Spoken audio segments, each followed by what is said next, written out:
everybody, and welcome to the third annual AI Now Symposium.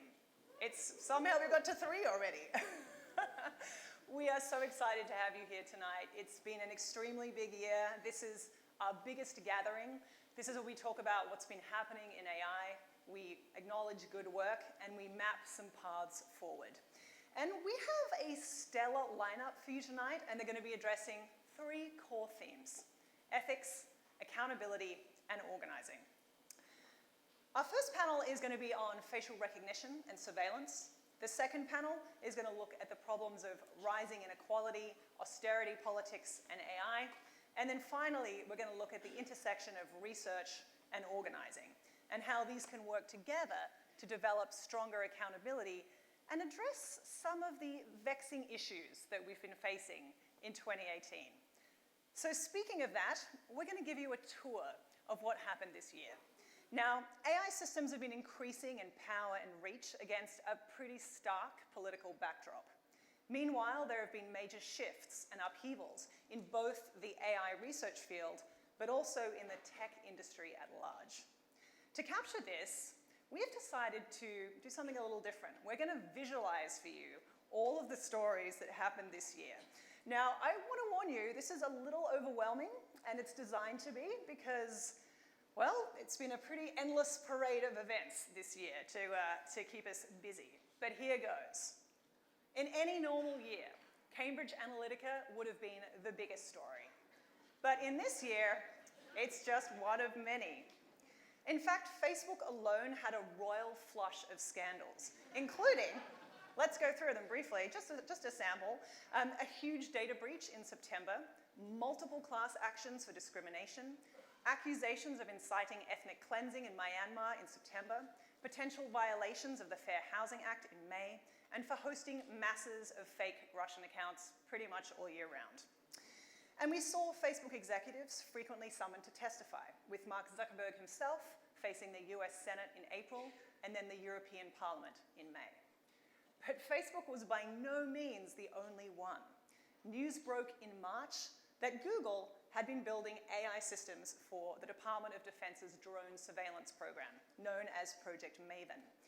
This kicked off an unprecedented wave of tech worker organizing and dissent. And then in June, when the Trump administration introduced the family separation policy that forcibly removed parents from their children, employees from Amazon, Salesforce, and Microsoft all asked their companies to end contracts with ICE.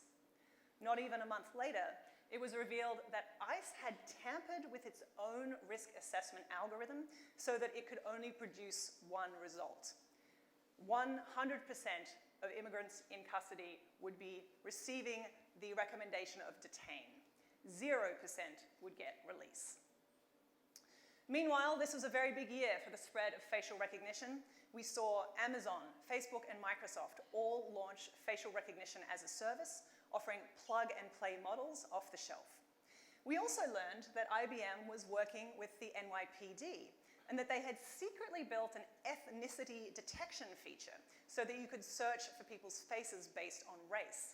And they did that using police camera footage of thousands of people in New York, none of whom knew that they would be used for this purpose.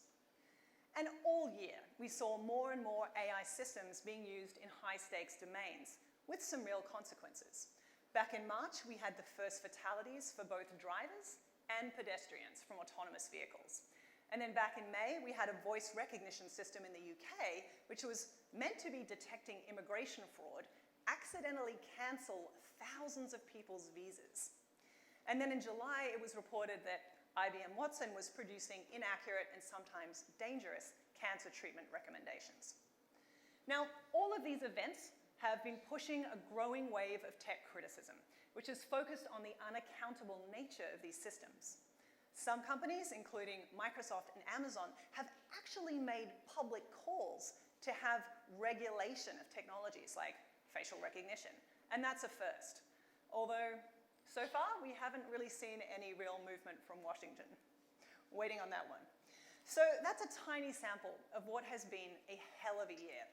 So researchers like us who work on issues around the social implications of AI have basically been talking about the scale of this challenge that we now face. there is so much work to be done. But there are also some really positive changes too.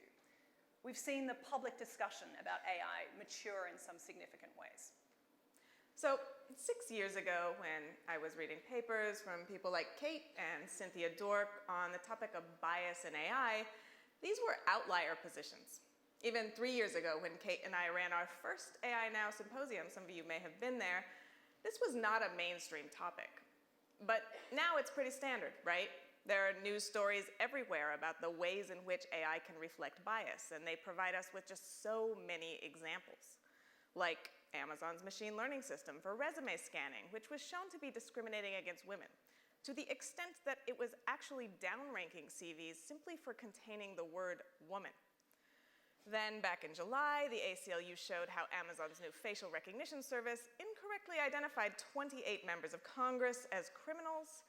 A significant paper also showed that facial recognition software performs generally less well on darker-skinned women. And we are thrilled that the co-author of that paper, AI research scientist Timnit Gebru, will be joining us on stage tonight, along with Nicole Ozer, who drove the ACLU project. So overall, this is a big step forward. People now recognize bias as a problem. But the conversation has a long way to go, and it's already bifurcating into different camps. In column A, we see a rush to technical fixes for bias and a kind of solutionism. In column B, we see an attempt for ethical codes that will do the heavy lifting for us. In just the last 6 months, speaking of column A, IBM, Facebook, Microsoft, and others have all released bias-busting toolkits. These promise to mitigate issues of bias in AI systems using statistical methods to achieve mathematical definitions of fairness. Now, attention to bias issues from the technical community is necessary and it's important, but they can't fix this problem alone. Because at this point, they're selling technical methods as a cure for social problems. They are sending in more AI to fix AI. You may recall that we saw this logic in action when Facebook, quizzed in front of the Senate, repeatedly pointed to AI as the cure for its algorithmic ills. Now, the second response, column B, has been a more public turn to ethics and ethical codes for the tech sector. In part, this is just a reaction to this big year. What should be built? What should we not build? And ultimately, who should be making these decisions? Google published its AI principles, Microsoft and Salesforce turned to ethics boards, and a crop of ethics courses emerged with the goal of teaching engineers to make ethical decisions. But a study published just yesterday called into question the effectiveness of these approaches. It showed that software engineers do not commonly change behavior based on exposure to ethics codes. And perhaps this shouldn't surprise us. The current focus on individual choice, thought experiments, and technical definitions is too narrow. Instead, more oversight and public input is required. Or, as Lucy Suchman, a pioneering thinker in human-computer interactions, put it, while ethics codes are a good start, they lack any real public accountability. We're also delighted that Lucy is joining us on our final panel tonight. So in short, while ethics principles and bias-busting tech can help, we have a long way to go before they can grapple with the complexity of issues now in play. The biggest, as yet unanswered question is how do we create sustainable forms of accountability? This is a major focus of our work. AI Now was formed as an institute at NYU just under a year ago to address these kinds of challenges, and we have already begun looking at AI in large-scale contexts beyond a purely technical focus to include a wider range of voices and methods. So, Kate, how do we do this? Well, Meredith, let me share with you. We basically have been seeing 5 themes emerging from our work around accountability, so we thought we'd just give you a quick tour of these tonight. So first of all, there's a lot to be learned by looking at the underlying material realities of our AI systems. Last month, we published this project, which is called The Anatomy of AI. This is a result of a year-long collaboration between myself and the excellent Vladan Jola, where we investigated how many resources is actually required for you to build a device that responds when you say, Alexa, turn on the lights. So starting with that, with the Echo as our example, we basically traced through all of the environmental extraction processes from mining and smelting and logistics and container shipping through to the data resources you need to build AI systems at scale, to the international networks of data centers, all the way through to the final resting place of so many of our consumer AI gadgets, which is buried in e-waste tips in Ghana, Pakistan, or China. And when we look at these material realities, I think we can begin to see the true resource implications that these kinds of large-scale AI really require for our everyday conveniences. But in doing this research, we also discovered something else, that there are black boxes on top of black boxes on top of yet more black boxes. It's not just at the algorithmic level. We're also looking at issues with trade secret law and untraceable supply chains. So I think this is why the planetary resources that are needed to build AI at scale is really hard for the public to see. But it's actually really important if we're going to develop real accountability. Second, we are continuing to examine the hidden labor behind AI systems.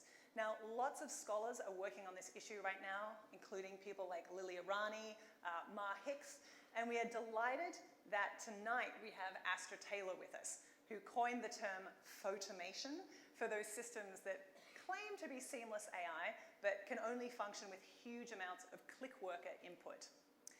Because often, when we tend to think about the people behind AI, we might just imagine a handful of highly paid engineer dudes in Silicon Valley who are like writing algorithms and optimizing feature weights. But this isn't the whole picture. As Adrian Chen recently showed in a documentary, there are more people who work in the mines of content moderation than the people who work at all of Facebook and Google. So AI actually takes a lot of work, and as we're going to hear tonight, most of that goes unseen. And third, we need new legal approaches to contend with increased automated decision-making. That means looking at what's working and looking at what's needed, because accountability rarely works without liability on the back end.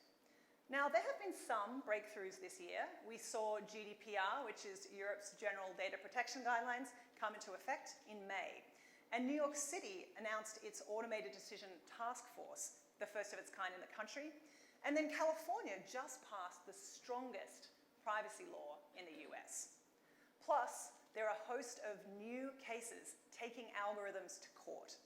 We just recently held a workshop called Litigating Algorithms, where we invited public interest lawyers who are representing the people who've been, say, unfairly cut off from Medicaid benefits, or who lost their jobs due to biased teacher systems, and people whose prison sentences have been affected by skewed risk assessment software. This was kind of an extraordinary and positive gathering because it really focused on how do you build more due process and safety nets. And later tonight, you're going to hear from Kevin de Laban, whose groundbreaking work is important in this space. We also published algorithmic impact assessment frameworks, which is designed to give the public sector more tools to critically inquire as to whether an algorithmic system is even appropriate to be used, and then ensuring more community oversight. Rashida Richardson, who is AINow's very own Director of Policy Research, will be talking more about this later tonight. So this brings us to broader systems of power and politics, and to the topic of inequality. Because popular discussion of AI often focuses on hypothetical use cases and promises of future benefit. But of course, AI is not a common resource available equally to all. Looking at who builds these systems, who makes the decisions on how they're used, and who's left out of these deliberations can help us see beyond the marketing. These are some of the questions that Virginia Eubanks explores in her book, Automating Inequality, and we're really happy that she'll be joining us tonight. There's also growing concern that the power and insights that can be gleaned from AI systems are further skewing the distribution of resources, that these systems are so unevenly distributed that they may actually be driving greater forms of wealth inequality. A new report from the UN published last week said that while AI could be used to address major issues, there's no guarantee it will align with the most pressing needs of humanity. The report also notes that AI systems are increasingly used to manipulate human emotion and spread misinformation, and that they run the risk of reinforcing existing biases and exclusion. Well, tonight we have the UN Special Rapporteur on Extreme Poverty and Human Rights, Philip Alston, who'll be joining us to talk about his groundbreaking work on inequality in the US. So it's clear that if this last year was a big moment for recognizing bias and the limitations of technical systems in social domains, this coming year is a big moment for accountability. And the good news is a lot is already happening. People are starting to take action. There are already new coalitions growing. We're really excited to be working with a wide range of people, many of whom are in this room right now, including legal scholars, ethnographers, journalists, health and education workers, organizers, and civil society leaders. Now, AI research will always include the technical, but we're working to expand its boundaries. We're emphasizing interdisciplinarity, and we're foregrounding community participation and the perspectives of those on the ground. That's why we're delighted to have speakers like Sherilyn Ifill, the president of the NAACP Legal Defense Fund, and Vincent Sutherland, the executive director on the Center for Race, Inequality, and the Law at NYU, each of whom have made important contributions to this debate. Because genuine accountability will require these new coalitions. Organizers and civil society leaders working with researchers to assess AI systems and to protect the communities who are most at risk. So, tonight we offer you a very different type of AI symposium. We're really consciously including a wide range of disciplines and people from really different sectors to try and support those new coalitions and build more accountability. That's a big reason why Meredith and I founded AI Now in the first place, and it really drives the work that we do. Because AI isn't just tech. AI is power, it's politics, and it's culture. So on that note, I'd like to welcome our first panel of the evening, which will be on facial recognition. It's chaired by Nicole Ozer. She's based at the ACLU of Northern California. And don't forget, you can also submit your questions for any of our panelists. Just go to the Twitters and use hashtag AINow2018. And that's true of people in the room tonight, but also everybody on the live stream. Hello guys, we see you. Not really. So please send your questions in and we'll be sure to have a look at them. And now, on with the show.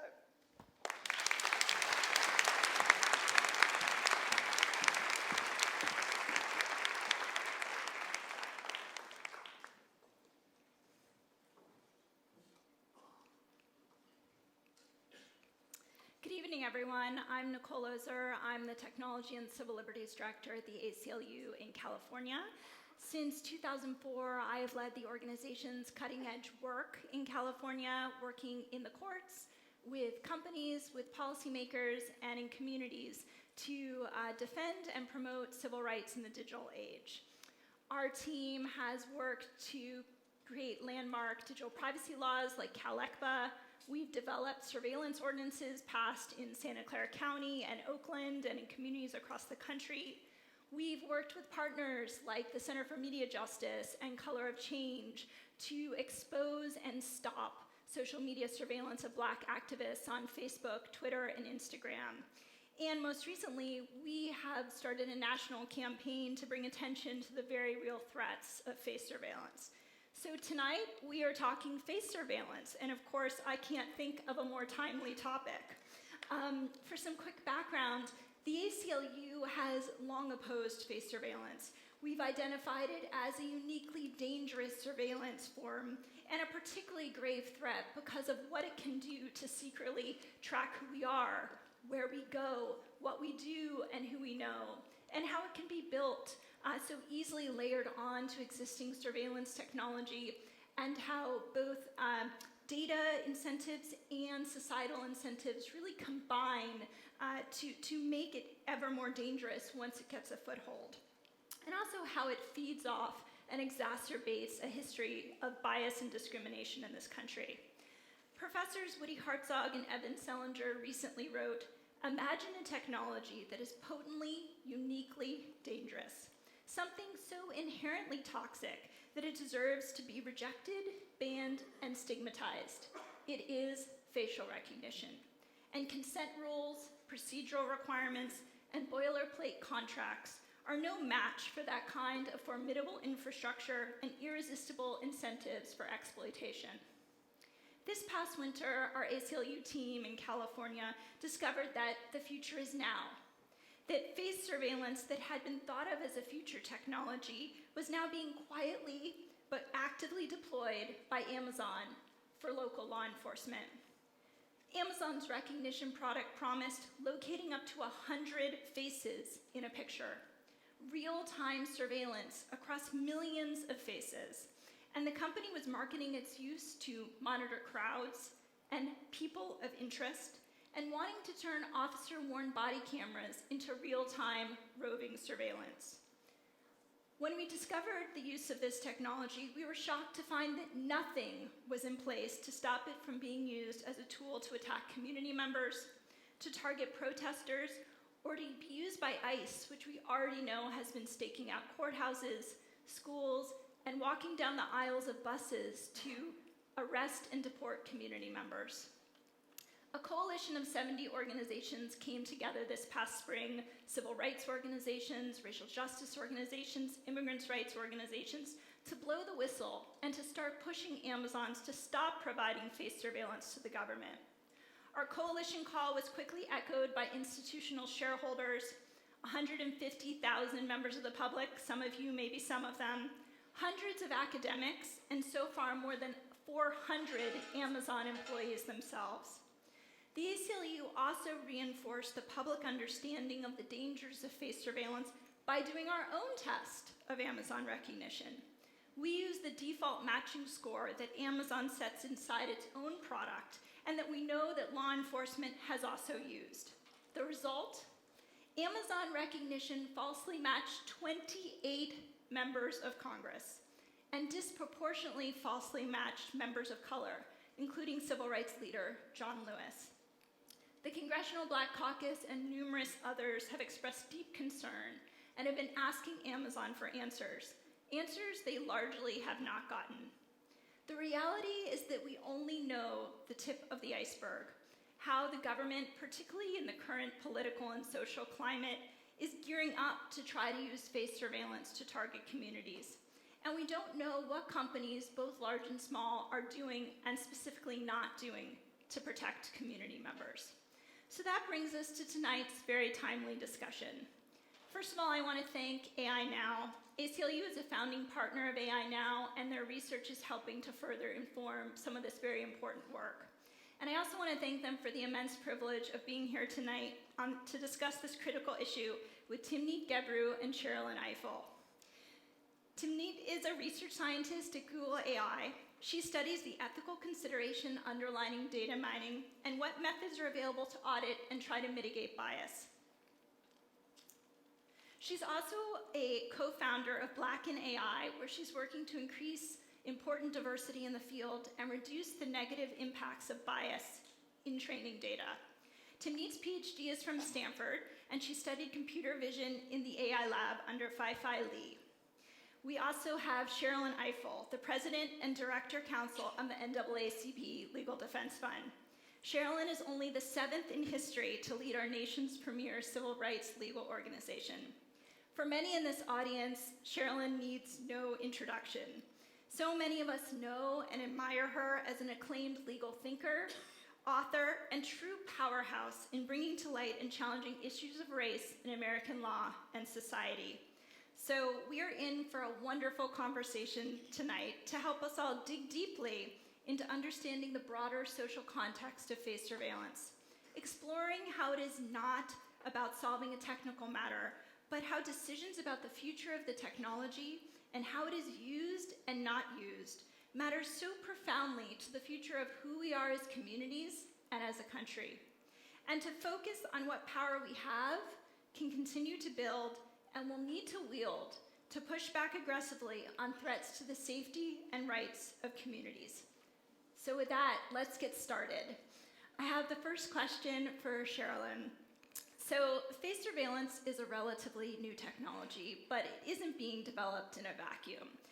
How do you think the threats of face surveillance fit within our country's history and practices of bias and discrimination?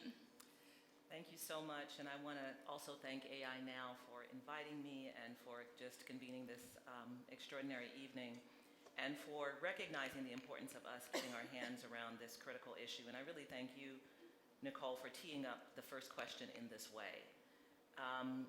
because I think much of our conversation about technology in this country happens as though technology, and AI in particular, is developing in some universe that is separate than the universe you and I all know we live in, which is rife with problems of inequality and discrimination. So here we are, it's 2018, it's 4 years after we all watched Eric Garner choked to death by the NYPD. It's 4 years after Michael Brown was killed in Ferguson. It's 3 years after Freddie Gray was killed in Baltimore. It's 3 years after Walter Scott was shot in the back in a park in North Charleston. It comes at a time of mass incarceration, a phrase that now everyone knows. When the United States incarcerates the most people in the world, the overwhelming percentage of them African American and Latino. It comes at a time in which we are segregated in this country at levels that rival the 1950s in our schools, where we live. It comes at a time of widening and some of the widest income inequality that we've seen in this country since the 1920s. And into that reality, we drop this awesome power that allows us to speed up all of the things that we currently do, take shortcuts, and theoretically produce efficiencies in doing what we do. So if we think about facial recognition technology just in the context that we most often talk about it as a threat in the context of law enforcement and surveillance, I mean, who here thinks the biggest problem of law enforcement is, that they need facial recognition technology? Why, as a matter of first principles, do we even think this is something that is needed for law enforcement? Why is this something that we would devote our attention to? Why would we devote our public dollars to the purchase of this technology when we recognize all of the problems that exist within law enforcement? And so what we do is we deposit these technologies into industries, into practices, into aspects of our society, into governmental institutions that already have demonstrated that they are unable to address deep problems of discrimination and inequality that leads to literally destroyed lives, not just the killing of people, which is bad enough, but actual destroyed lives. We drop it into a period of racial profiling. We drop it into stop and frisk. We were part of the team that sued the NYPD for stop and frisk, here in New York, and are diligently monitoring that consent decree. And we have a president calling us back to stop and frisk. And now we have a technology that purports to assist police in doing this kind of law enforcement activity. When we combine it with things like the gang database in New York, which we've been trying to get information about. New York City has a gang database. There were about 34,000 people in that gang database. They have reviewed it and dropped some folks out, so I think it's down to about somewhere between 17 and 20,000. So they obviously made mistakes since they were able to drop out 10,000 people. The gang database is somewhere between 95 and 99% African American, Latino, and Asian American. So it's 1% white. And we have asked the NYPD to tell us the algorithm, if you will, the technique by which they put somebody in the gang database and the process for getting out of it. Like if I discovered I was in the gang database, how could I get out of the gang database? And they still haven't provided us with that information, and we just filed suit last week for their failure to comply with our FOIA request. So now try to imagine marrying facial recognition technology to the development of a database that theoretically presumes that you're in a gang and that your name pops up in this database. And we know we're in the age of the internet, that even when you scrub me out of the database, it exists still somewhere. We are unleashing a technology that has the ability to completely transform forever the lives of individuals. We do work around employers and misusing criminal background checks. And some of the work demonstrates that your arrest record stays with you forever. And you have employers who will not employ anyone who has, an arrest on their record. We're talking about creating a class of unemployable people, a class of people who are branded with a kind of criminal tag, We have a number of school districts that have already invested in facial recognition technology, theoretically for the purpose of identifying students who are suspended, students who might be a danger, students carrying one of the 10 most popular guns used in school shootings when they come in the door. But very often these are not students who are suspended. And so now we're going to brand students within the school in certain kinds of ways as well. So the context in which this technology is coming to us, it, to me, is a very chilling context.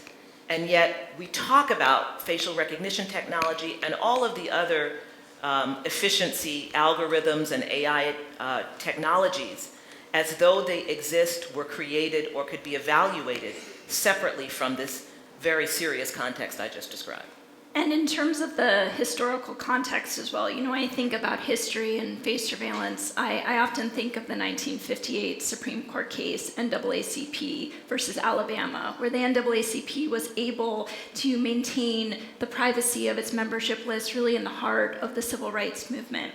And in that case, the Supreme Court really recognized the vital relationship between privacy and the ability to exercise First Amendment rights to be able to speak up and to protest. So, you know, in the current political context that we're in, how afraid are you, how worried should we be about the impact of face surveillance on civil rights and activist movements more generally? We should be deeply worried. You know, when we hear the way this president or this attorney general talks about certain protesting groups, the creation of this category of black identity extremists, the idea that this technology can be mounted and used, you know, on police cameras, and that the police can be taking this kind of data from crowds of people who are coming out to exercise their First Amendment rights. We heard the way the crowds of people who came out to protest against the confirmation of Brett Kavanaugh were characterized by the president and by some of the Republican leadership as a mob, and imagining that those kinds of protesters and activists would be subjected to facial recognition technology in which they would be presumably included in some kind of database that would identify them with these kinds of words. To think about what this means for young people who, you know, we're in a movement period in this country in which young people are engaged and active and coming out and protesting, and now we want to monitor them. The recognition of NAACP versus Alabama, and the reason that the NAACP did not have to give up their membership list was because the court recognized the possibility that that the revelation of who these individuals were would subject them to retaliation within their local community and would chill their ability, willingness, freedom to fully exercise their First Amendment rights. And I think facial recognition technology has the same threat to activist groups and to others who want to be out in the public space. And at some point, maybe we'll get to talk about that. So much of this is about implicating the public space and the contested public space in this country. And the way in which we now want to privatize everyone because you have to believe that if you step into the public space, you are automatically surveilled. And the last thing I'll say is, just to go back to the point about, you know, us being so segregated, the idea of facial recognition technology is not just recognizing a face, it's also evaluating that face and evaluating who they think you are. We already know, for example, that police officers tend to assign 5 additional years to African American boys, that they see African American boys as being much older than they already are.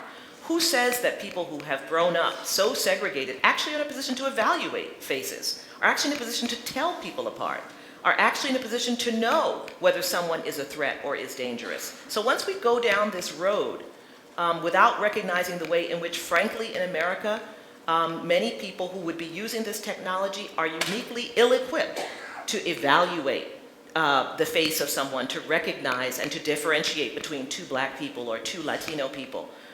You know, and for any woman who's been asked, you know, why aren't you happy, why don't you smile more, knows that the idea that somebody can just look at you and tell what your emotion is, what you're feeling, what your intention is simply not true.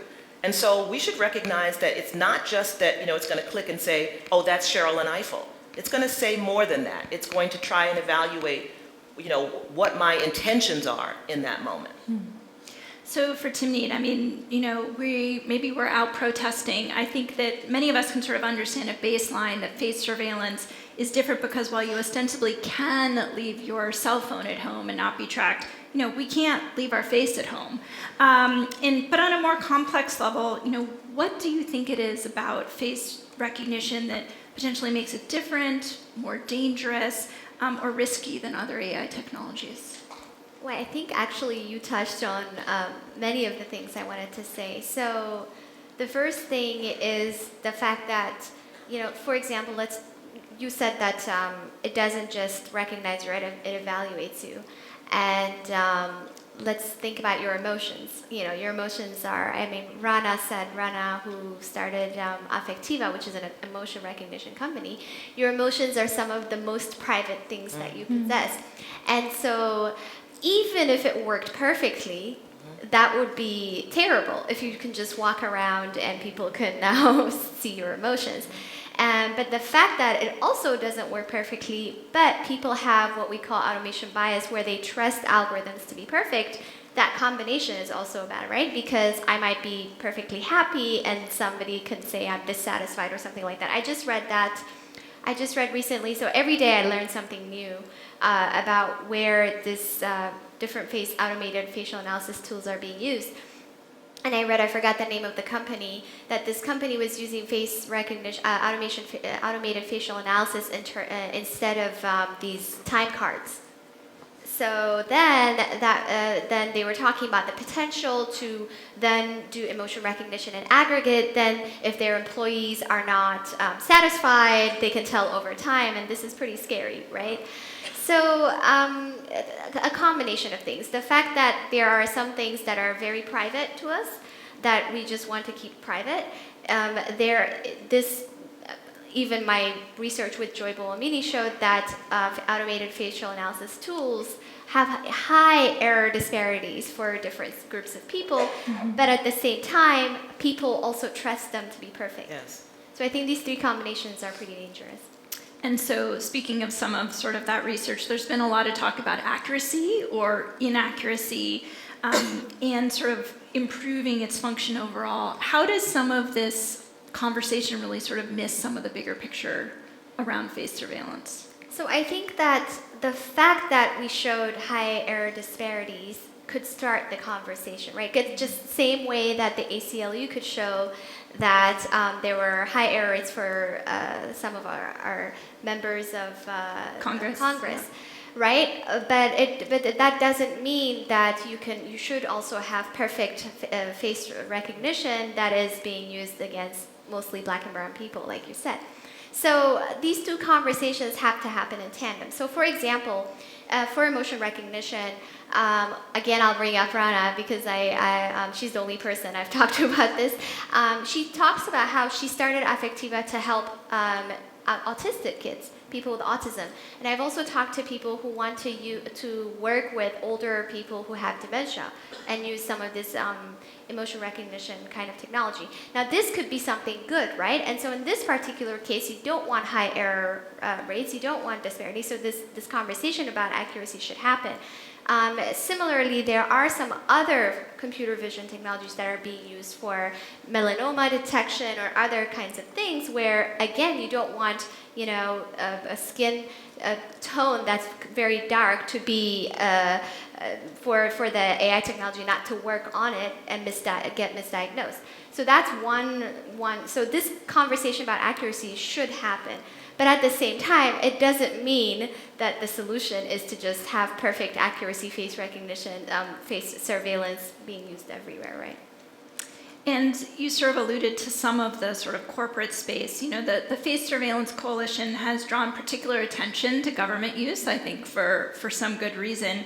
But I just wanted to explore with you all sort of can a distinction really be drawn effectively between sort of government use and corporate use, or do some of the issues really bleed and blend together in terms of civil rights and civil liberties? And in particular, this has been on my mind this week. Some of you all may have seen some of the press about that Facebook revealed this week that it thinks that some of its photos have been scraped by Russian face surveillance firms.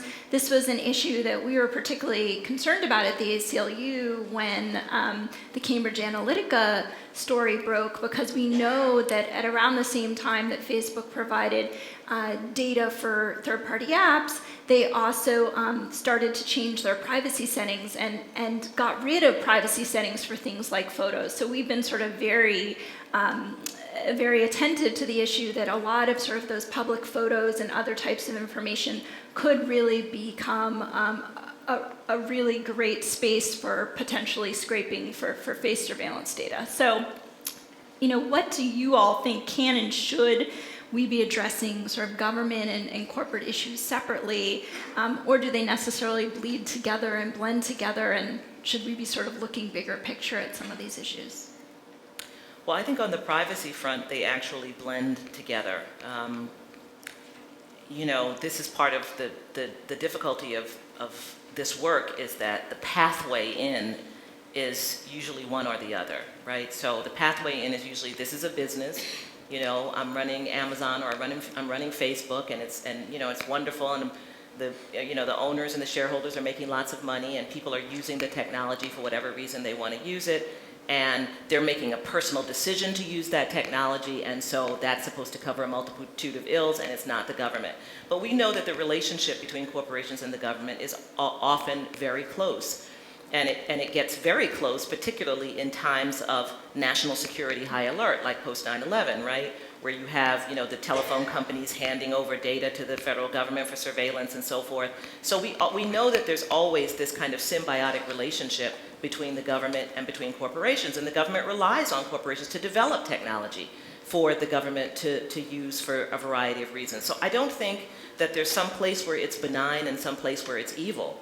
I think the technology itself is like a monster that once unleashed is very hard to put back in the box.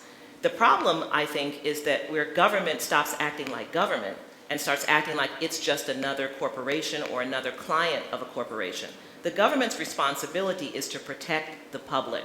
And that's why this conversation about regulation is so important, because that's the government's role. And so it can't act just like another consumer of a product or client of a corporation. It is supposed to hold the public trust. And I think what we're seeing is the government fall down on that job, being so scared, being so tentative, buying this story that we have to leave these folks alone because they're the brilliant ones who are doing all this wonderful technological stuff, and if we regulate them, we're going to smash their creativity. But I'm old enough to remember when we thought it was crazy that the government would require us to put a seatbelt across our waist. We thought it was just awful, and we didn't want to do it. And I come from a very big family, and so my seat in the back of our Buick was on the floor. Like, we sat kids on the floor. That was like a thing. I wrote a paper that links really? that. Yes. It's true, and it seemed up. insane at the time, right? No. In the big car, you used to be able to sit you could fit as many people in your family as you could fit in the car. And my father was outraged when we had to put seatbelts on because he thought it was like discrimination against people with big families. There are 10 kids in my family, right? Now you can't imagine getting in a car without it, but we create these boogeymen. Who could interfere with the Ford Motor Company and tell them how to do their cars? So I think the government has to kind of re-engage its role in terms of the public trust and not just be another client. I'm so happy you brought this up, because we wrote a paper called Data Sheets for Data Sets with actually Kate Crawford and a whole bunch of other people. And one of the things we did was we had case studies, and the automobile industry was one of the case studies, and we were saying it took many years for them to legislate that you have to have seatbelts, and even when they were doing crash tests, they did them with dummies with prototypical male bodies, so then you ended up having car accidents that disproportionately killed women and children, and so we were drawing a parallel and trying to make some case studies, so I'm glad you brought it up. Right, and it's, it's not the car, but it's, there are certain uses that are very dangerous for society, and, there has to be some interventions there. I think that one of, I always think of civil rights and civil liberties as either protected by friction or by law. I think, decades ago, it wasn't possible to monitor who people were using face surveillance, but now the technology has advanced, and the friction, much of that friction in terms of what the police can do, what the government can do, has been eviscerated. And so then the question is sort of what types of protections are going to be built back up to protect the public and communities. So, we at the ACLU have called on Congress to pass a federal moratorium on face surveillance to give us the time to really think through the implications. Obviously, we have also been in this large coalition pushing on Amazon and other companies to stop providing it to the government because of sort of some of the threats and the dangers that we've talked about. As I mentioned, over 450 Amazon employees have themselves spoken out in writing to Jeff Bezos about this. And today an Amazon employee actually called Jeff Bezos out in an op-ed.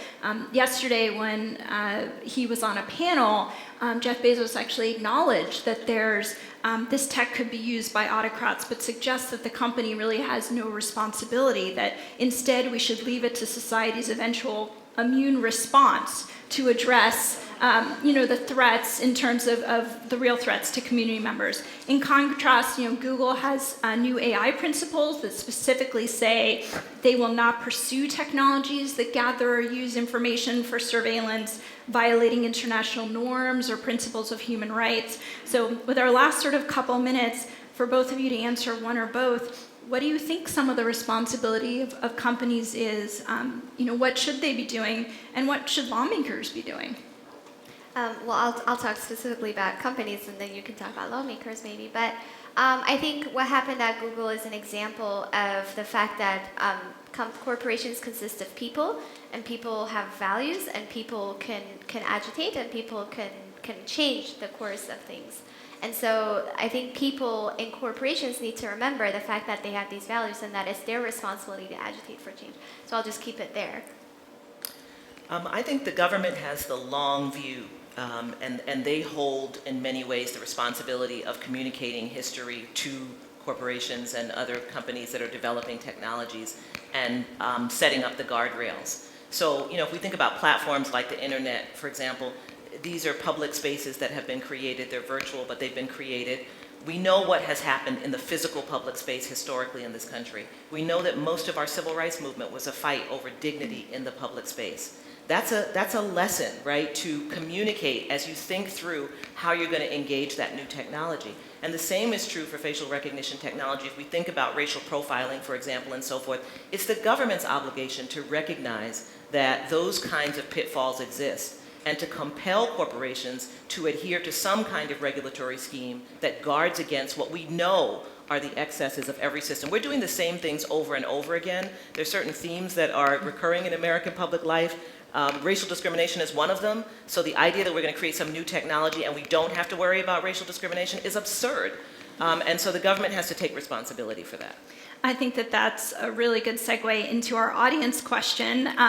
So the audience question is it already too late? Aren't we already on camera everywhere we go? And I think, Timnit's thought, that companies are formed of people, and we are all people. I don't know everything that's going on. So I'm learning new things. Like I said, every day I learn a new thing about, Joy had talked to me about a company that's, interviewing people on camera, doing emotion recognition on them, and then giving verbal and nonverbal cues to the employers who are their customers. I didn't know this existed until she wrote an op-ed about it, right? So every day I'm learning something new, and I feel like we're just unleashing this technology everywhere without guardrails, without regulation, without some sort of standard. I don't think it's too late because, people wear seatbelts now, right? So I think, it's become standard. So I don't think it's too late, but we have to move fast.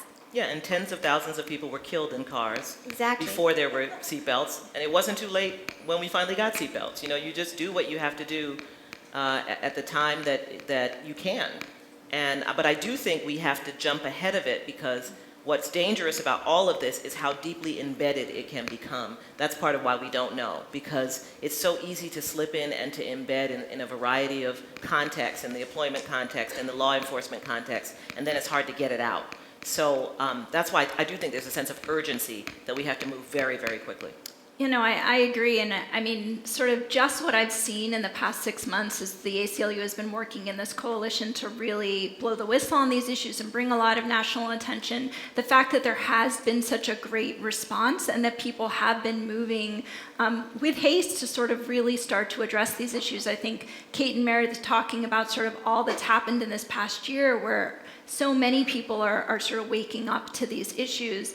Of course, I work at the ACLU, so I never think it's too late. But you know, there's a long arc of history, and I think that you know, we as people can really work together to influence that history and to make sure that civil rights and civil liberties are protected. You know, historically, there's always been an advance in technology, and it takes some time for those protections to get in place, but we should not just leave it to an immune response. We have to actually push that response and make sure it happens both in companies and by lawmakers. You know, it makes me think about tasers, in part because, you know, the taser company is the same company doing a lot of facial recognition technology in law enforcement. But, you know, when tasers first came out, remember, this was supposed to stop the use of lethal force by you know, police officers. This was greeted as something that was going to be great because now police officers wouldn't have to kill you, right? So it didn't get to any of the, you know, the discrimination or use of excessive force or brutality or any of that. It was just that, like, you might not die. Like, that was the theory. And even that's wrong, right? We just, you know, the Supreme Court just denied a case we had in which our client was tased to death. But let's leave, you know, as terrible as that is, let's leave that to the side. It really is about the dignity issues. It really is about all of the issues that surround law enforcement that we recognize and talk about. And just switching the technology to something actually doesn't get at the problem. So I think that in that sense, it is not too late because we keep kind of referring to this again and again and again, and we're really nibbling around what is the core issue, which is we've got problems that we have to solve, very deep problems, and layering new and faster technologies on top of those problems, you know, ultimately doesn't get us there. Oh, I wanna say that seeing the level of discourse about this year versus last year, it's a pretty big difference. And even, you know, Meg Mitchell, who's somewhere here, I think, and I are trying to co-organize a fairness, accountability, transparency, and ethics workshop at a computer vision technical conference. And now people are starting to be excited by this kind of topic, right? 3 years ago, if I mentioned this, you know, even when I started partnering with Joy, I was trying to explain to them why this research was important, and it was very difficult for me to explain to people what I was doing.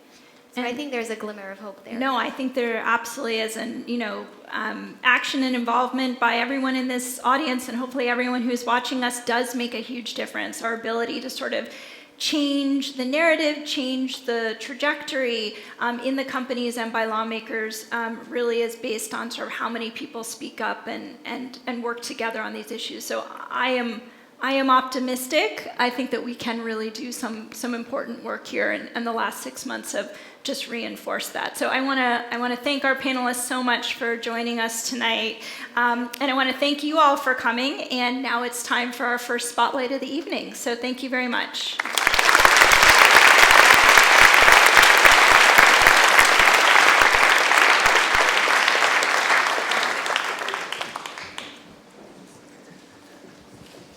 So now we have our very first spotlight session of the night.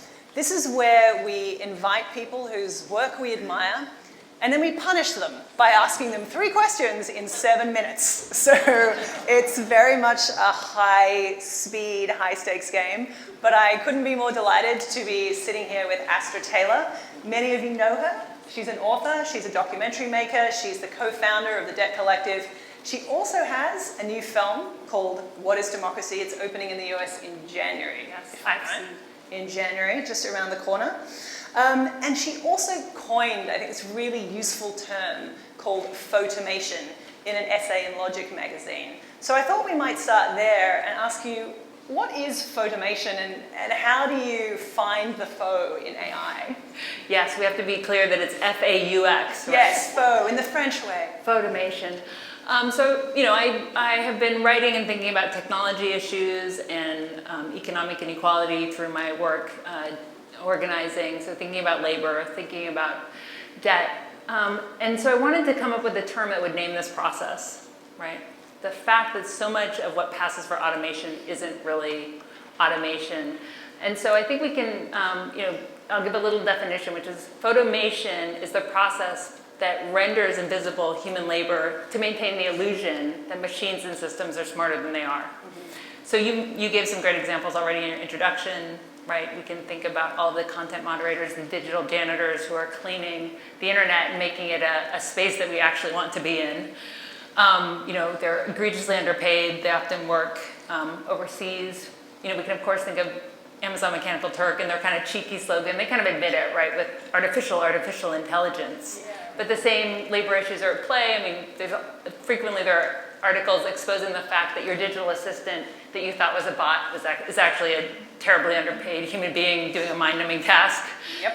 So it's everywhere. And the moment that sort of tipped me over the edge and helped me name this phenomenon, I was standing in line, ordering my lunch, and I had talked to the human being and I had paid them cash. But this man was in front of me, clutching his phone, and he just was awestruck and he said, "How did the app know that my order was done 20 minutes early?" And the girl looked at him and she was just like, "I sent you a message." And it was the man's, he was so willing to believe that it was a robot. He was so willing to believe that this all-seeing artificially intelligent system was overseeing his organic rice bowl. That he couldn't see the labor, the human labor, right in front of his eyes, and we do that all the time because we're not curious about the process. We're so ready to devalue and underestimate the human contribution, and I think that's really dangerous. So, where is this coming from? Who really has the most to gain from this kind of mythic building up of perfect automated systems? So, automation is a reality. It happens. It happens, but it's also an ideology, and so the point is to separate those two things, right? Mm-hmm. To be very sort of upfront when the ideological component is coming into play. So who benefits? The bosses benefit. So, I opened the piece by saying, somewhere right now, an employer is saying to a broke, exhausted underling, someone or something is willing to do your job for free, right? So this idea of sort of inevitable human obsolescence helps employers. And I found the perfect villain in Ed Renzi, who was the CEO of McDonald's, who was so angry at the Fight for 15 movement, and he helped take out an ad in the Wall Street Journal, and he wrote op-eds for Forbes, and he was basically like, if you people ask for $15, the robots are gonna replace you. And then he wrote another piece a few months later, it was like, it's happened! And he sort of cried some crocodile tears. But when you watch this video that he was promoting of how these troublesome workers had been done away with, what you see is not anything we should dignify with the term automation. It was just customers doing the work for free, inputting their orders into iPads. Yep. So that's not automation. Newark Airport. Every time you want to buy something, exactly. You'll be doing it. Right. This is photomation. And so I think we need to replace this. We're always like robots are taking our jobs. And so my less catchy but more accurate slogan is, capitalists are making targeted investments in robots to weaken workers and replace them. Pretty good. I think we'll give that a thumbs up. It's less catchy, but it's more. It's not catchy. If somebody can make that catchy, then we can co-brand the revolution.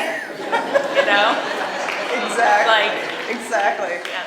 One of the things I really love about the work that you have done for so long, but particularly in this essay, is that you really walk us through the history of automation, but in particular, the feminist history of domestic labor. Tell me what we can learn from those histories. Yes. So, I think we're led astray when we look to science fiction sometimes, right? We see this robot future where everything is done for us.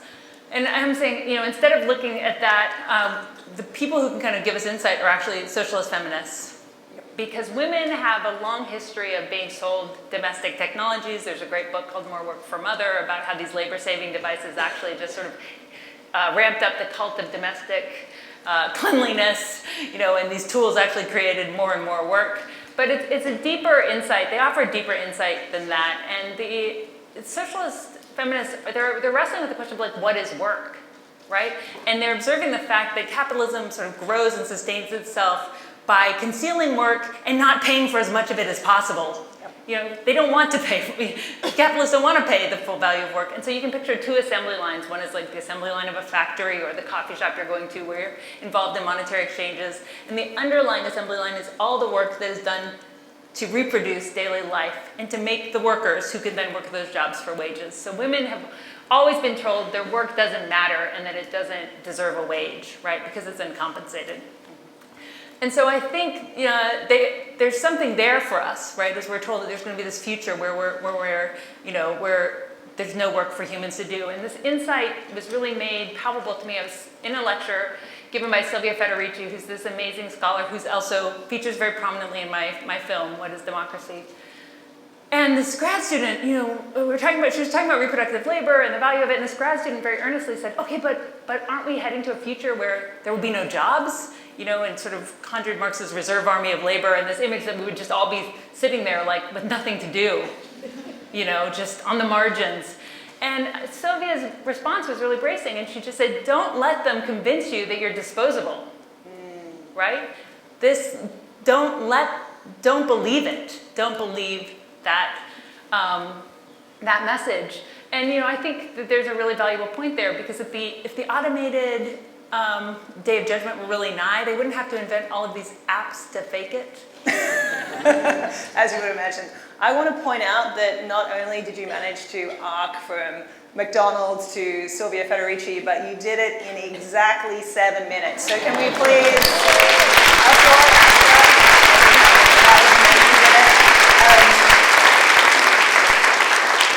Next up, we have our panel on inequality, politics of austerity, and AI. And it's going to be chaired by Vincent Sutherland of NYU. Please welcome him and our panelists.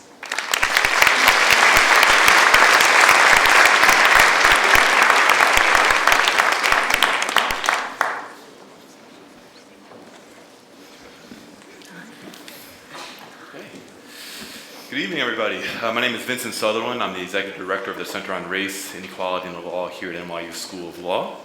And part of the center's work focuses on the implications for racial justice and inequality that can be found at the intersection of algorithmic tools, the criminal legal system, and other systems that govern our lives.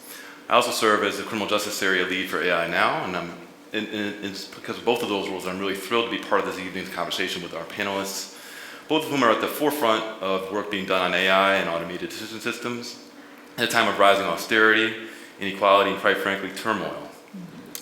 So please join me in welcoming Virginia Eubanks, a professor of political science at SUNY Albany and author of the breakthrough book, Automating Inequality, and Philip Alston, who is a professor of law at NYU Law, and is the UN Human Rights Council Special Rapporteur on Extreme Poverty and Human Rights.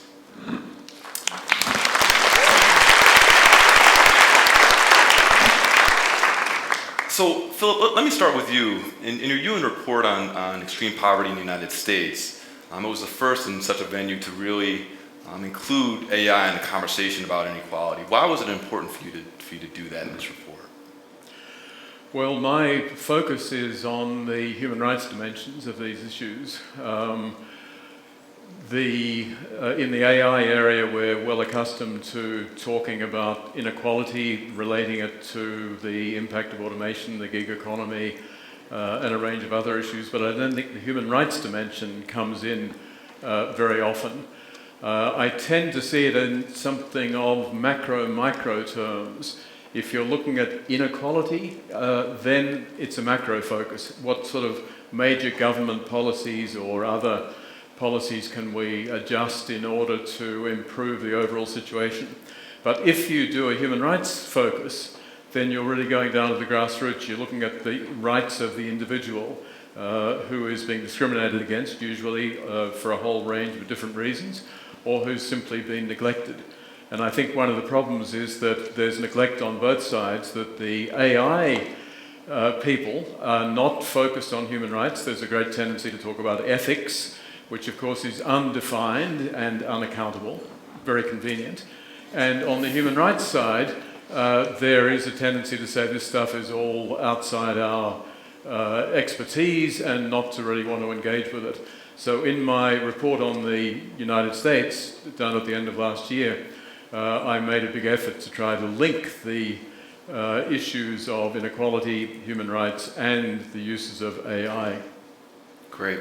And so I have a question for both of you, and maybe Virginia can start with this one. I want to respond to Philip. Well, go ahead and respond. So I can't not talk to Philip.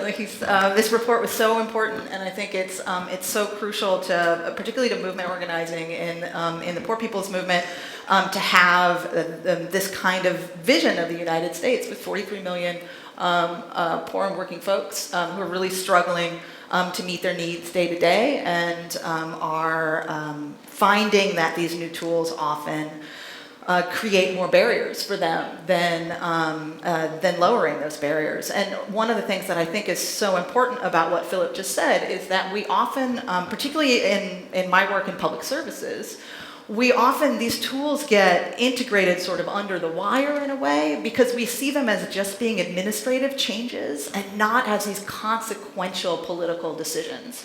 But we absolutely have to reject that narrative that these things are just creating efficiencies, they're just optimizing systems.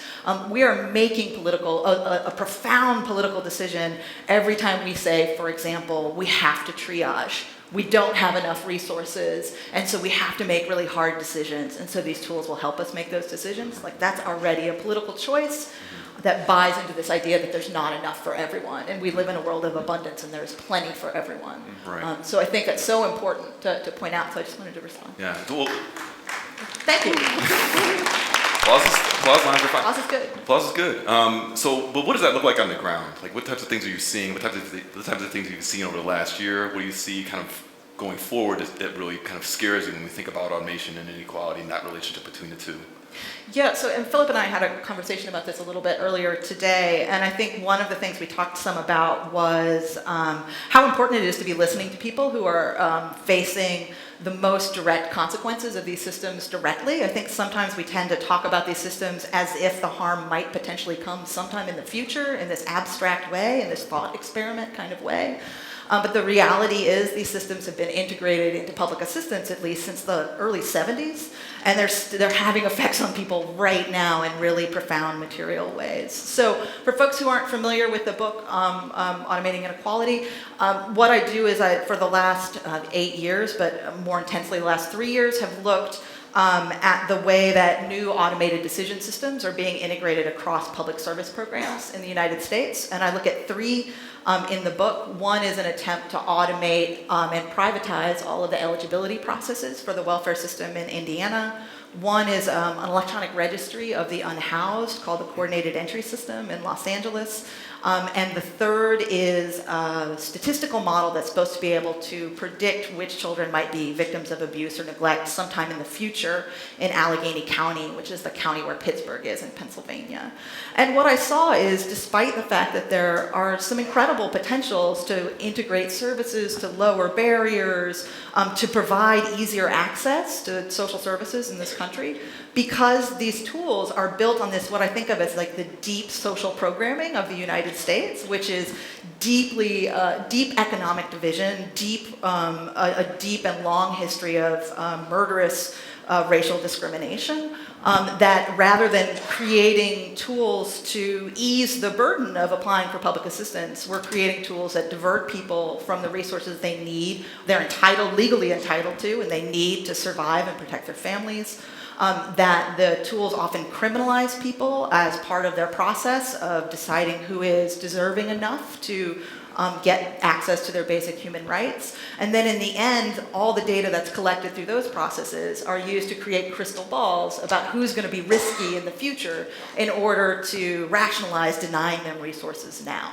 So that's sort of the big picture of what I saw across my research. In the last year, I think one of the things that stands out most to me as being really important to pay attention to is if you look in the 2019 federal budget, the Trump administration budget, that budget says that they're going to save $188 billion over the next 10 years by increasing data collection and analysis in middle-class entitlement programs. So I looked at welfare, I looked at homeless services, I looked at child welfare. These are mostly programs that are really only poor and working people interact with them, but now they're talking about disability and Social Security and unemployment. And so it very much seems like poor and working people have been sort of the canaries in the coal mine, the experimental population for these tools, and they're now looking to to implement them on everyone. Yeah. And what about you, Philip? What types of things have you seen kind of over your work or going forward that you really that really gives you pause and cause for concern?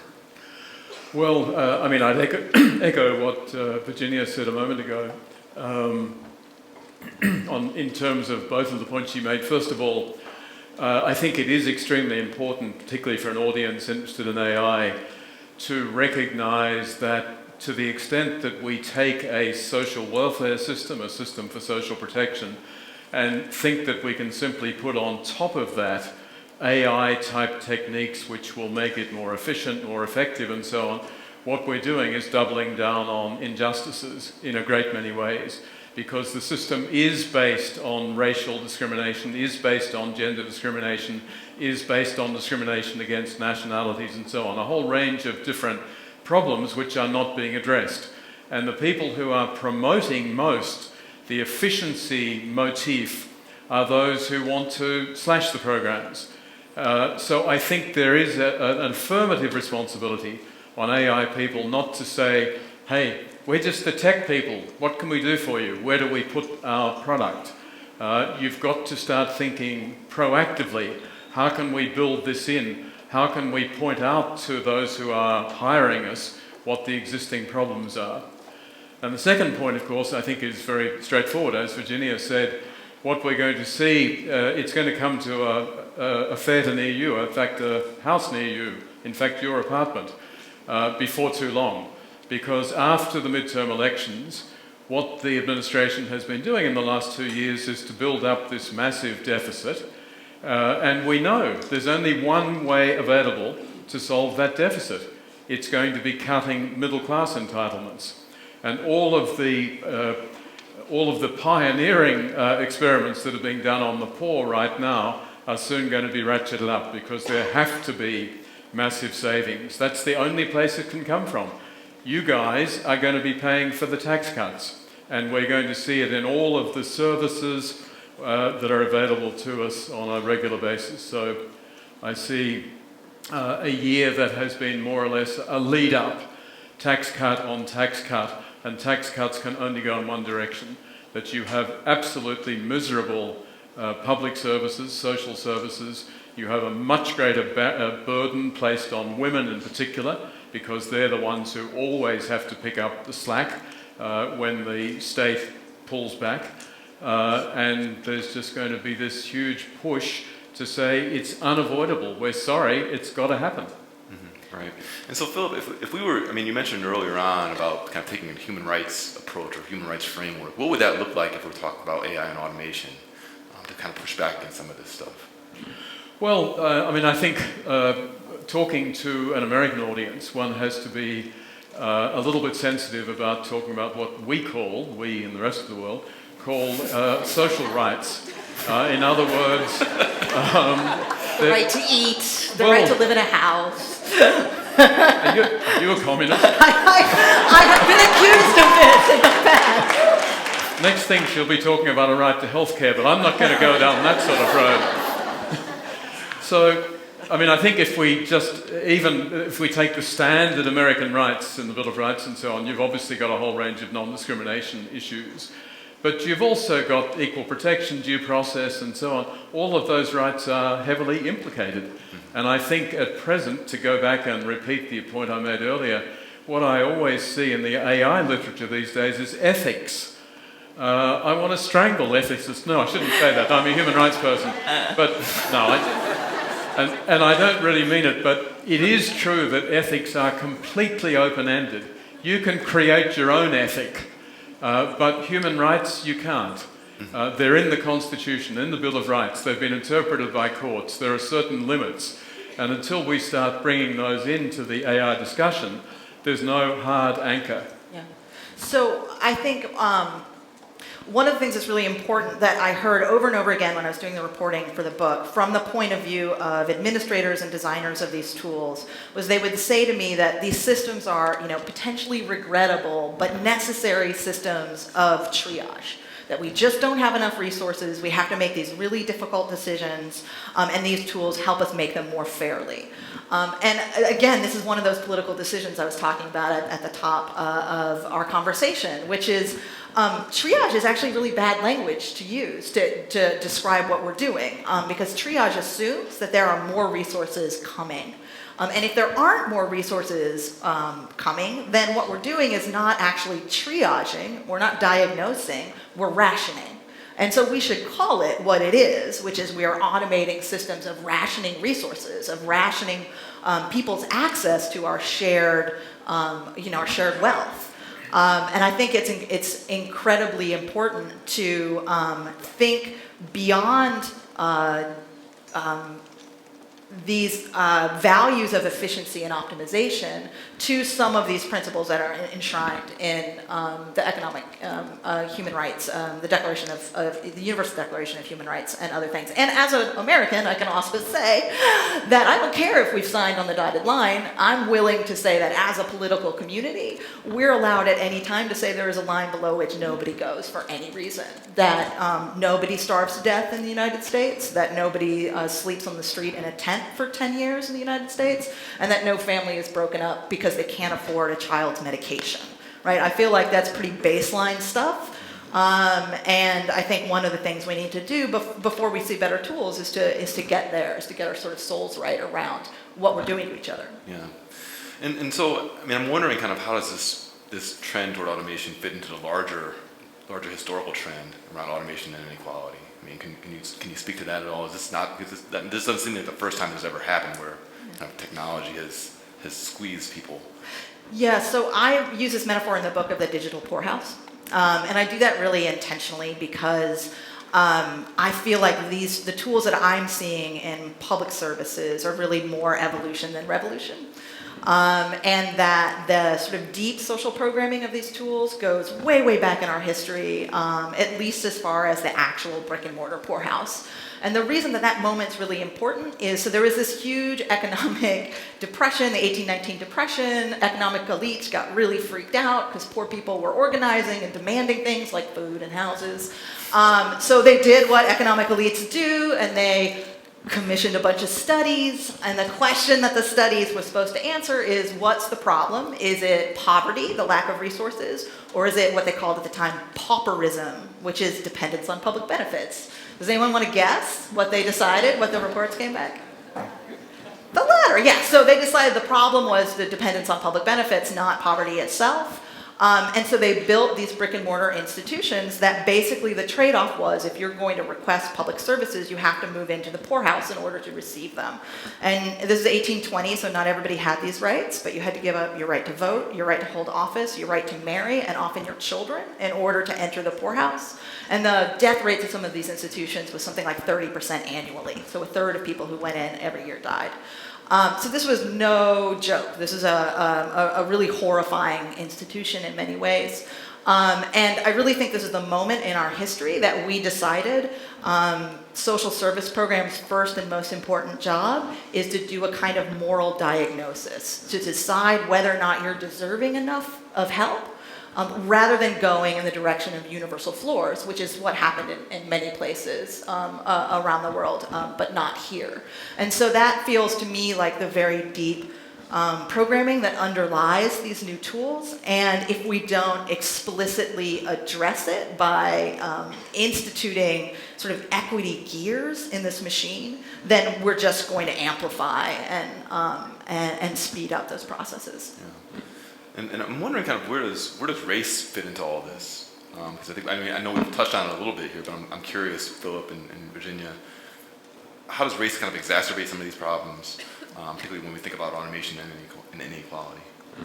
So do you want to start? Because I loved your structural racism stuff in the report. All right, thanks. I mean, I think there's a very close relationship between race and attitudes to welfare. There are lots of studies that have been done of looking at the media, and of course as soon as you talk about poverty, you've got a photo of a black family, because they're the ones who are poor, they're the ones who are trying to basically live off we whites, and therefore we're not going to let this happen. I think those narratives are carefully interwoven and a lot of the effort to try to stigmatize welfare, stigmatize what I'd prefer to call social protection, is motivated by these racial stereotypes, which are fairly constant. One of the issues, and Virginia and I talked about this briefly earlier, is that when I started doing the research, I started to look for indicators of class in the US. And by that, I boiled it down very simply to looking at whether income statistics had been matched with different groups and so on. And of course, there's very little of that, because suddenly race comes in there. That's the sole factor.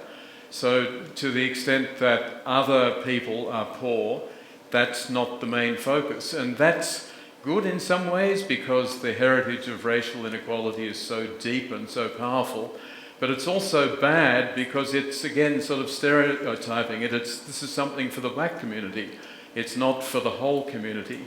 And that's part of the whole them and us mentality, which, of course, is central to the whole welfare area, that those people, mainly black, are not contributing. They're not taxpayers, whereas I, of course, being white, am a taxpayer, and I'm not going to put up with supporting these people. Yeah. So we've got to really move beyond all those narratives, but see the interlinkages. Yeah, and I think it's also interesting because in both of your work, you both make this distinction between kind of the deserving and undeserving beneficiaries of some support, and I think that also tracks along racial lines. I'm curious though, what your response would be. Yeah, so like one of the most important places that this comes in, and it's so important to keep our eye on this, is, Philip was talking earlier about how often these systems are rationalized around efficiency and optimization, around these ideas of austerity. There's not enough, we need to be more efficient. But the other reason that administrators and designers give is that these are systems for combating bias, particularly racial bias. And I think it's really crucial to acknowledge that the public service system in the United States has had a deep and lasting problem with racial inequality.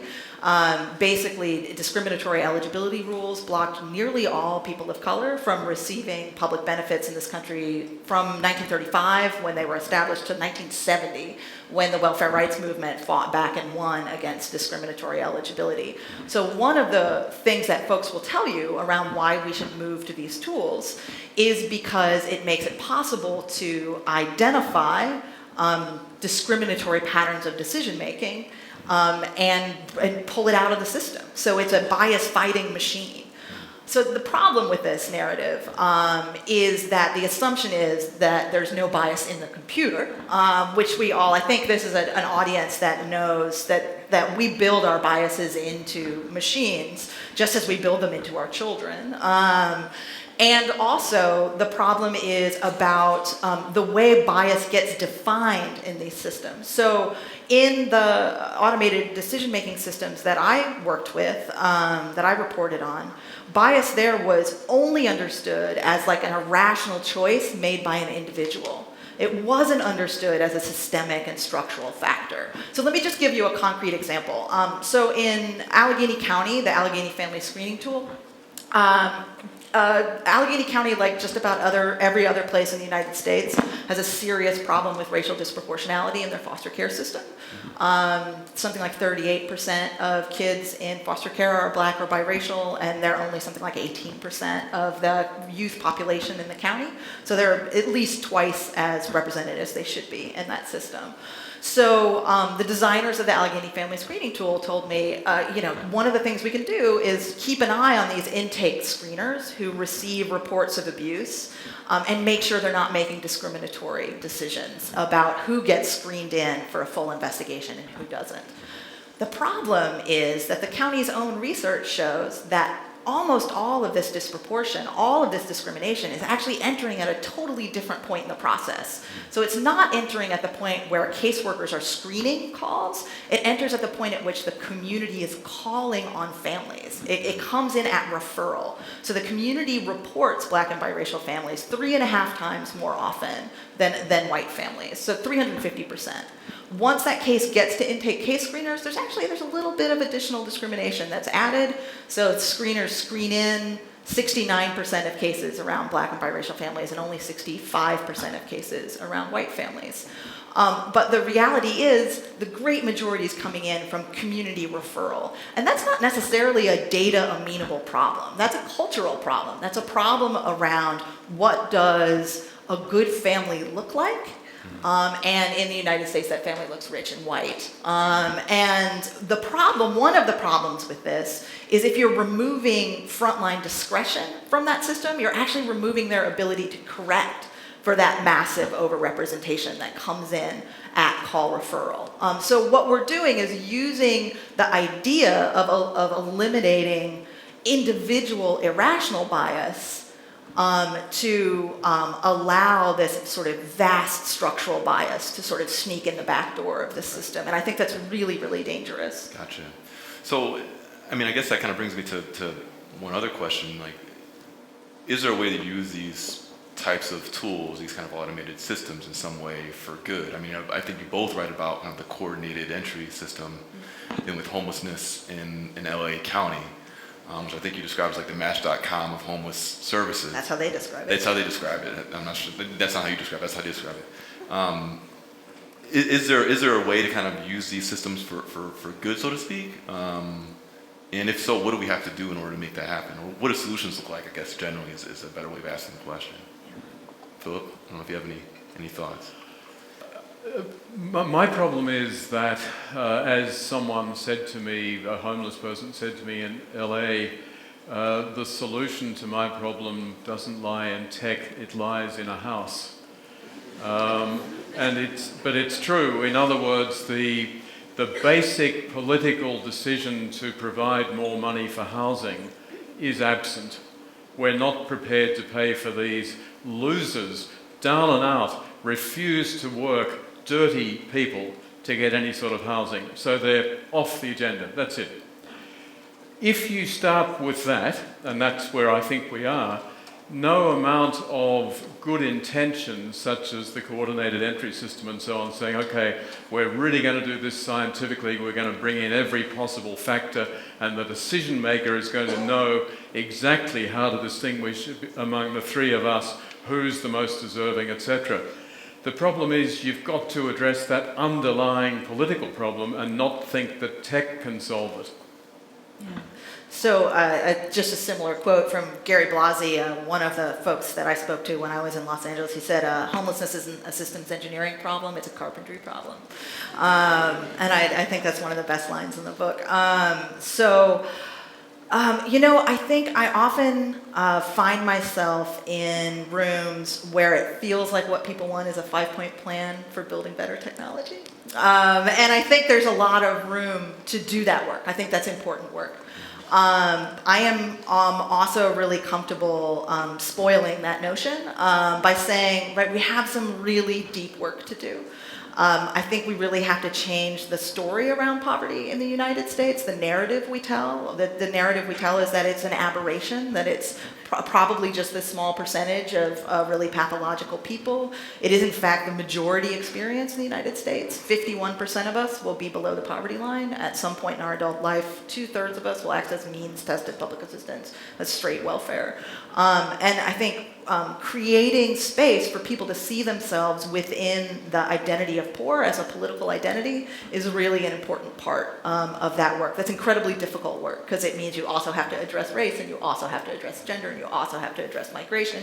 You have to do all of those things at the same time. It's super hard work, but it's change-making, critical, unsettling, important work. I think we need to move towards political systems that act more like universal floors than like moral thermometers. And in the meantime, we have to create technologies that do less harm. So like one of the gut check questions I tend to ask engineers and designers is, does this tool increase the self-determination and dignity of the people it targets, right? Of poor and working people specifically. And then if it was aimed at anyone but poor and working people, would it be tolerated at all? And if the answer to that is no, then it's unacceptable from from the point of view of democracy. Great. Well, I think now we can kind of transition to a question from the Twitter sphere. Hi, Twitter sphere. and maybe Phil, this might be directed to you, and I think Virginia could probably weigh in on this as well. What's kind of happening internationally with these types of issues? What's happening kind of around the globe? I think, what I see from my vantage point is an extraordinary similarity. I did this official UN visit to the US at the end of last year. At the end of this month, I'm doing a similar mission to the United Kingdom. I'll be there for 2 weeks, going to all parts of the country and so on. So I'm currently totally immersed in UK welfare policy and the role that AI is playing in that. I also happen to be Australian, and I see exactly what's happening in Australia. And in those 3 countries, which are similar in many ways, but also very different in others, we see exactly the same sort of trends.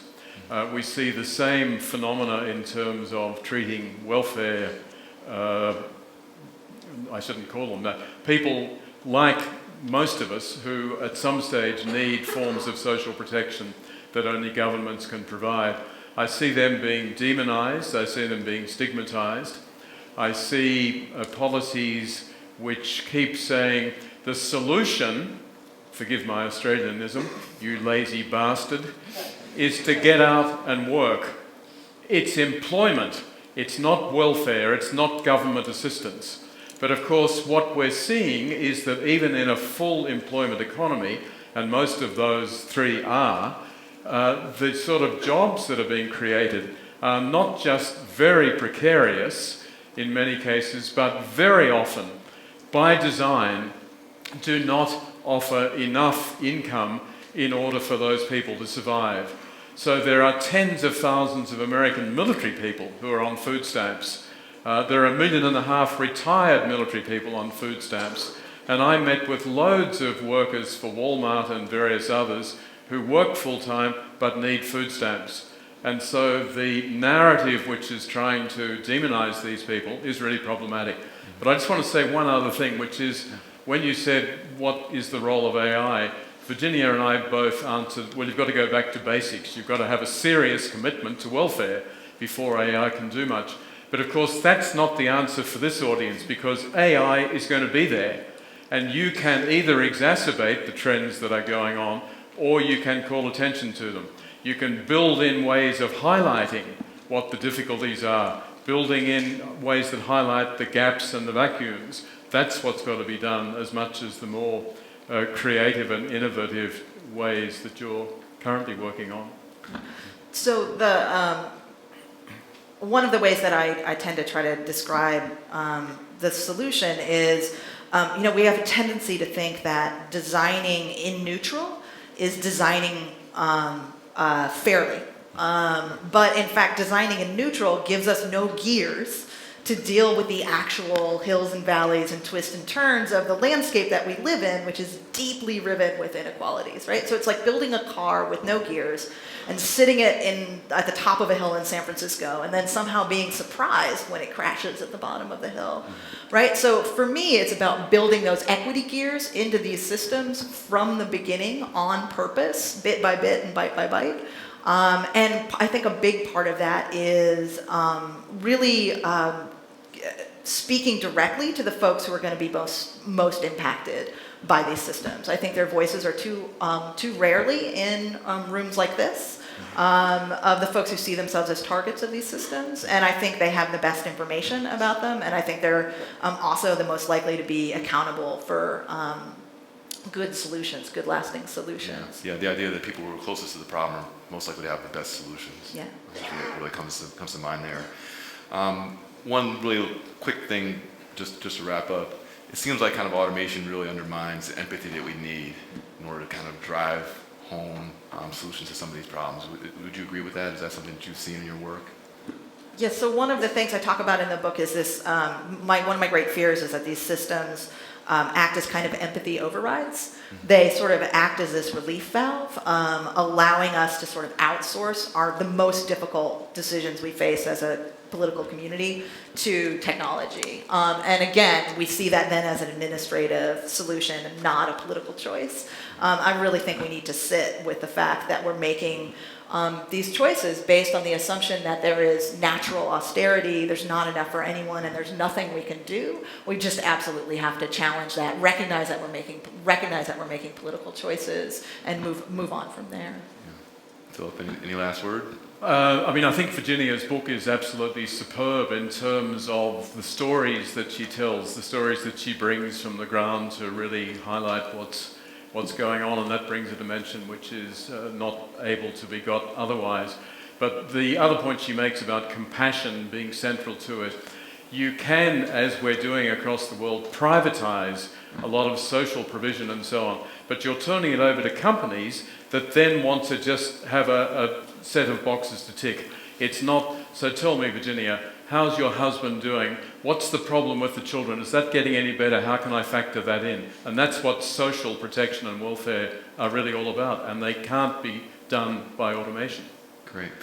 Well, join me in thanking our two wonderful panelists.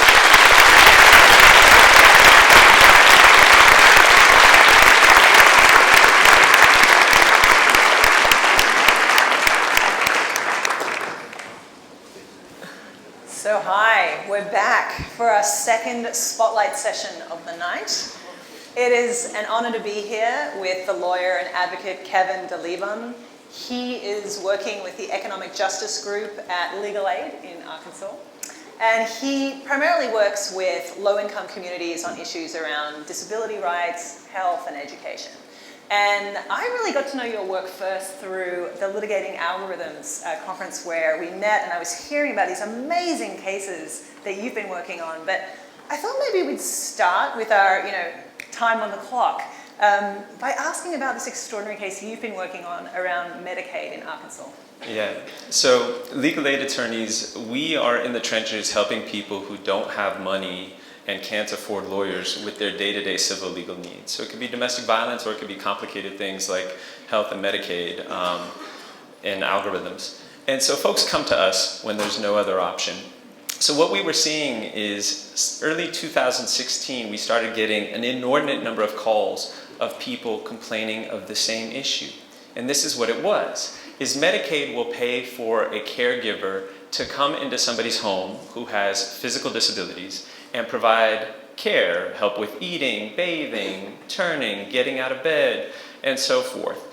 And people were calling and saying, I've been getting 8 hours a day of care for 15 years. Somebody just came and they said the computer told me I can only get 5 hours a day of care. And so what we learned was actually happening is that the state of Arkansas had instituted algorithms to decide how much in-home care people were going to get. And these led to drastic cuts. The best case scenario is 5.5 hours a day of care. And for somebody who has cerebral palsy, somebody who has quadriplegia, or various other advanced physical ailments, that meant you're lying in your own waste. It meant you're going without food. It meant you're getting pressure sores because there's nobody to turn you. And other things that were just totally inhumane. And didn't make a lot of sense, because staying at home is not only better for your dignity, it's also generally better for the state's bottom line because it costs a lot less than nursing home care. Yeah, I mean, tell me how you've actually sort of started to investigate this. I mean, obviously when people say, hey, there's a new algorithmic system, how do you look into it? Well, so this is the thing, is the state didn't give us anything. All we knew is that clients were telling us, the nurses that come out and ask me the questions are saying that the computer did it. And so they're like, wait, the computer did it, the computer did it, what happened? And so we finally, through litigation, we got the algorithm, which is 21 pages, single-space computer code. I have no background in coding, so my evenings were just spent going, okay, x sub 1, if x sub 1 less than or equal to x sub 8 minus 2, right, like then such and such. And so it was just a lot of cozy time with the algorithm in the evenings. So did you teach yourself to code? Like, how did you begin to translate it? No, I have no coding or math background. If you asked me to write a computer program, I would say, hey, here's my friend Kate. But I could. It's a bunch of if-then statements, and with enough focus and practice, I learned, and I got to the point where if somebody gave me an assessment that was completed, I could figure out where they would fall in the algorithm. So how do we start to build in accountability for systems like this? I mean, obviously you had to go through discovery just to see this algorithm, and then you have to try and like look at it and figure out what's going on. I mean, what does accountability look like there? Yeah, it's not just lawyers in suits carrying big sledgehammers, though that's a big part of it. The big thing that we really wanted to focus on is we knew that no judge is probably going to tell the state, look, you have to provide 8 hours a day of care, which is barely enough, by the way, you know, if everything is perfect. But no judge is going to sit here and say, okay, you have to provide 8 hours a day of care, or you have to provide 10, or whatever it might be. They might say to the state, no, you can't cut down to such and such, right? Or no, you can't cut, but they're not going to build policy. So we knew from the start the limits of litigation. Now that's an important thing. So what we did is we used the litigation as a rallying point for a massive public education campaign that engaged the people most affected. So what we did is we put out educational information. We did all sorts of presentations. We produced videos of our clients' lives, of course, with their consent and ultimate approval. And all this information actively pushed through social media, through traditional media, and so forth, ended up empowering our clients to take that and then go run with it. So they were calling legislators, they were doing change.org petitions to the governor, they were getting together in Facebook groups and kind of doing some mutual aid sharing. And so once you have that, the people most affected being most activated, complemented by litigation, and then presumably complemented by policy analysis and everything else, you've got some sort of structure to make sure that substantive justice prevails, right? That the people, my clients, some of whom are watching, get the care they need, not that we just default to some sort of procedural fairness kind of posture. Excellent. And tell me, like, how do you think lawyers and researchers can work together better on these issues? Yeah, and this is key. So I figured out the mechanics of the algorithm, like I figure out how a can opener works, right? Like I figure out how to open a can with it, but it doesn't mean that I could build one. It doesn't mean that I understand it. And that's where the researchers come in, is understanding, is the algorithm validated? Does it measure what it purports to measure? Is the software that implements it correct? Are all the projections and underlying assumptions on point? And that's the information that I was lacking that actually limited my legal challenge to more procedural bases that I thought I could win because I didn't know how to prove, or I didn't have the expertise to prove right away, hey, this algorithm is crap. Right? Like it doesn't do what it's supposed to do and it's really arbitrary. I could just track the ways it was arbitrary, but I couldn't do much more than that. Yeah. I feel like you're kind of bearing the lead here because the exciting thing is what actually happened in the case. Like, how did it resolve? Okay, so it's a win, all right? Let me Yeah, but you know, all us do-gooders, we have very limited ability to just appreciate wins because we know that the next terrible thing is like right behind the stage curtain, right over there. Not Meredith.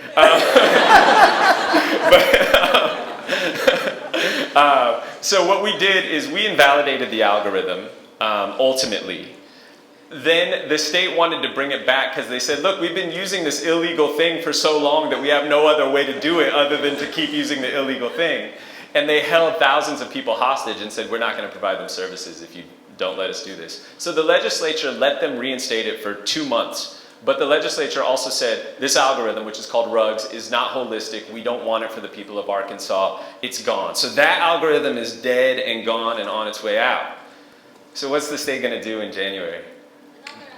Another algorithm. Yeah, and so we're hoping that at that point, not only are we smarter, we're hoping that the states learn some lessons, and now we're in a position where we've got more resources, we've got knowledge, we've got activated community members, where we can go and transmit the message to the state. Look, do right by people, because you're not going to wear us out, you're not going to outwork us, we're not going away, we're smarter than you, and we're coming for you.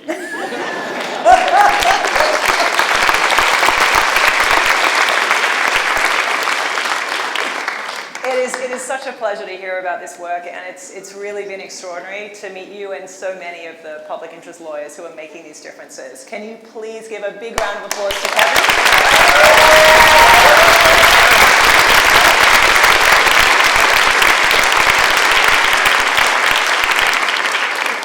And a hate to say it, but we're now facing our final panel for the night. I think we could keep going for many hours, but we're going to close out with one last panel. This panel is about the relationships between research, activism, and accountability. And would you please welcome Meredith Whitaker, who will be chairing my co-founder in all things.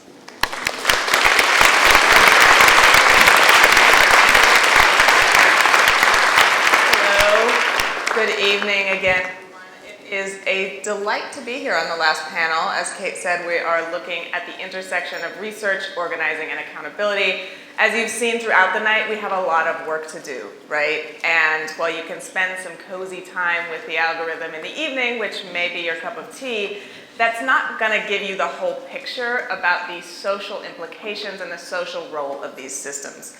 So this really speaks to the need to join those on-the-ground experiences, the people on the front lines living, the Medicaid cuts, living the impacts of these systems, with an understanding of how these systems are designed and, the intention of these systems.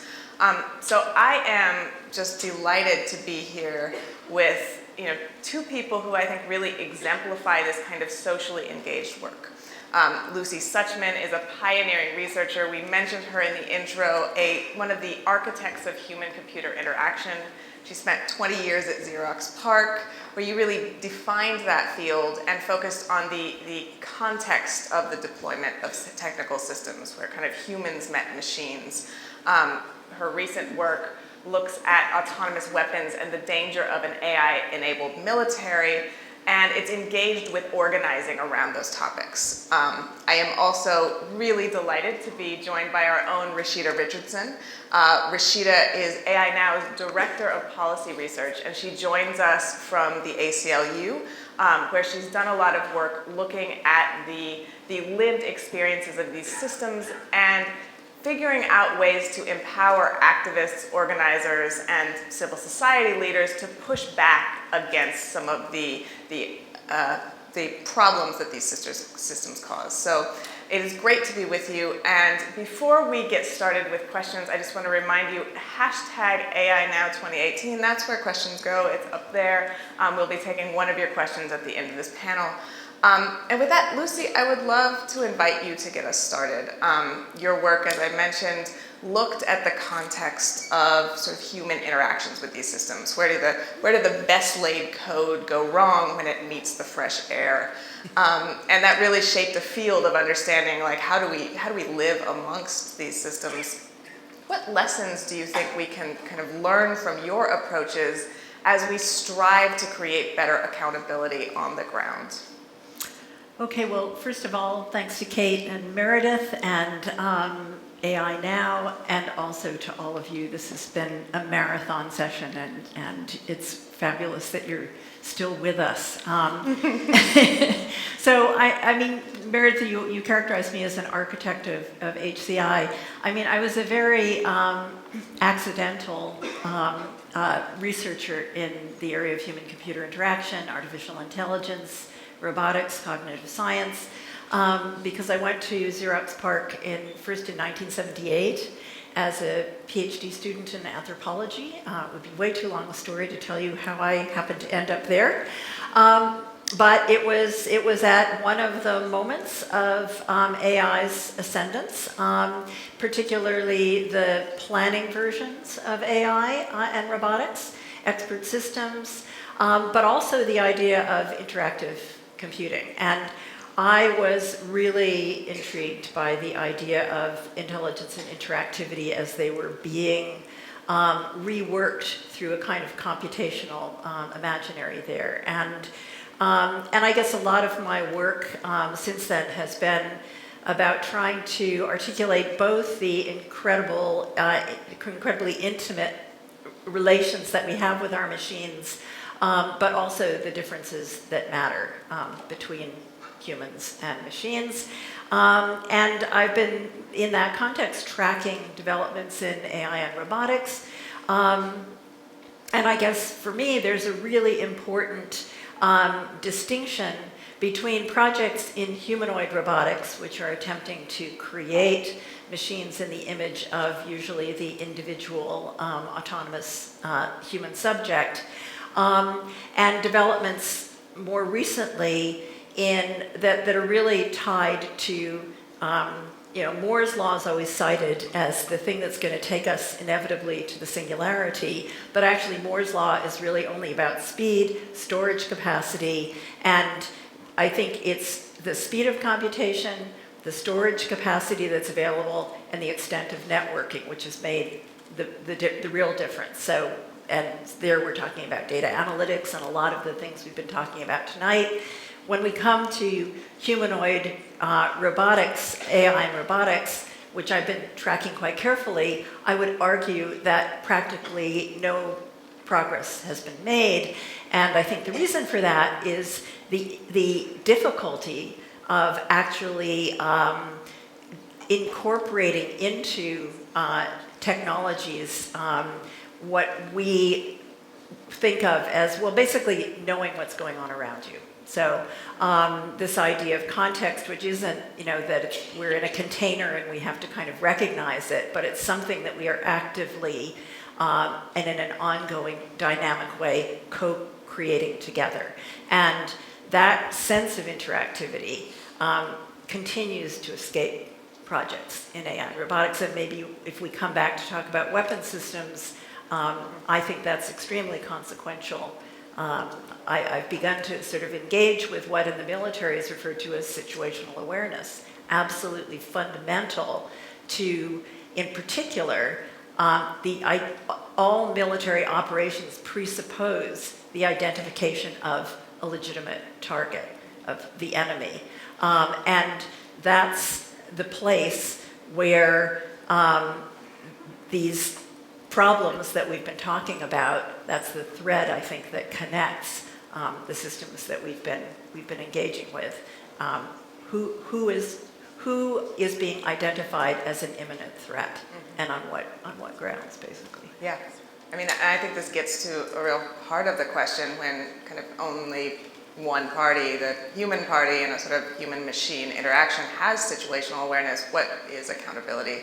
And Rashida, I would love to turn to you there because obviously that's going to require a lot of different perspectives, and you have worn a lot of different hats. You come to AI Now from the ACLU. You have been deeply engaged in social justice advocacy work, and now you're working on AI research around policy issues that relate to the deployment of these systems. So how do you see the joining of these perspectives, the sort of movements and the research being done successfully, given that you've occupied so many of these positions?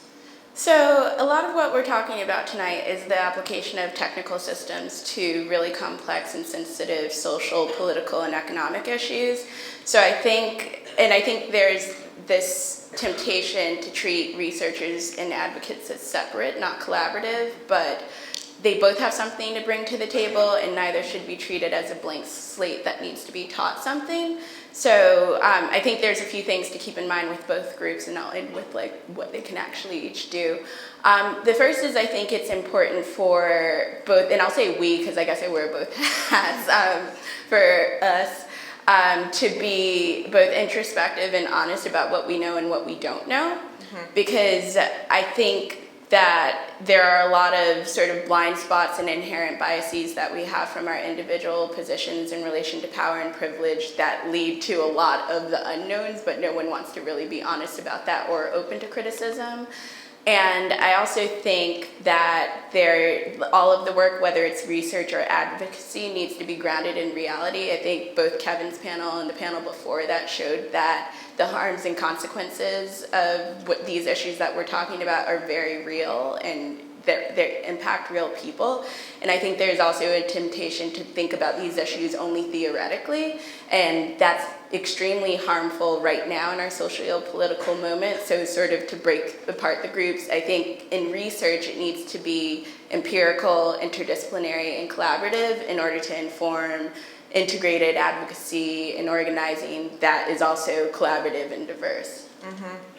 That's a great answer. And I know, we're seeing a lot of movements sort of push back against Against, we've met a lot of people who are pushing back against sort of instances of harm that happen to individuals around these systems. And we're also seeing kind of tech worker organizing. That's something that I have been sort of involved in contributing my research to.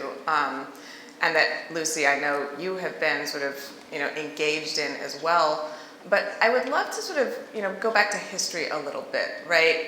Because while this recent wave of kind of, concerned ethical employees at big tech companies has been fairly surprising and heartening to many of us, it's not the first. And I would love for you to tell us a little bit about the Computer Professionals for Social Responsibility, which can be seen as a bit of a predecessor to what we're seeing now, and what lessons that, that movement, that organization that you helped found might have for people who are trying to advocate for similar issues. Yeah, sure. I mentioned I first went to Xerox's Palo Alto Research Center in 1978, and in 1981, an electrical engineer, computer scientist named Severo Ornstein sent out a message to an email list called anti-war. It was called anti-war up arrow, because we used up arrows to differentiate distribution lists from individual persons. So he sent out this message to anti-war up arrow.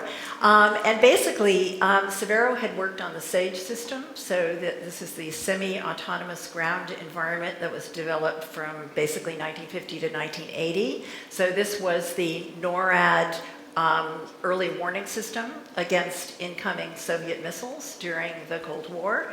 And Severo had worked on SAGE, and he was looking at what was happening in the development of launch on warning systems within nuclear weapons systems. And he was tremendously concerned about launch on warning. It was very destabilizing in terms of the sort of so-called logics of mutually assured destruction.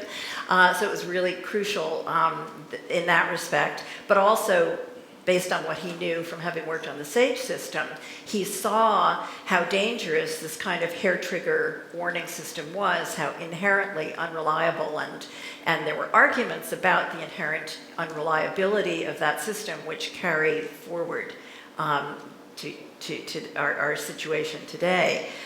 So he, a few years later, we founded Computer Professionals for Social Responsibility with people at Park, people at Stanford, a sort of growing network of people, and basically tried to make the technical arguments for the inherent dangers and unreliabilities of launch on warning. And interestingly, in 1983, there was a kind of companion. This was Ronald Reagan's Strategic Defense Initiative, the so-called Star Wars program, and of course now we have Jedi, so we've returned to the sequel. So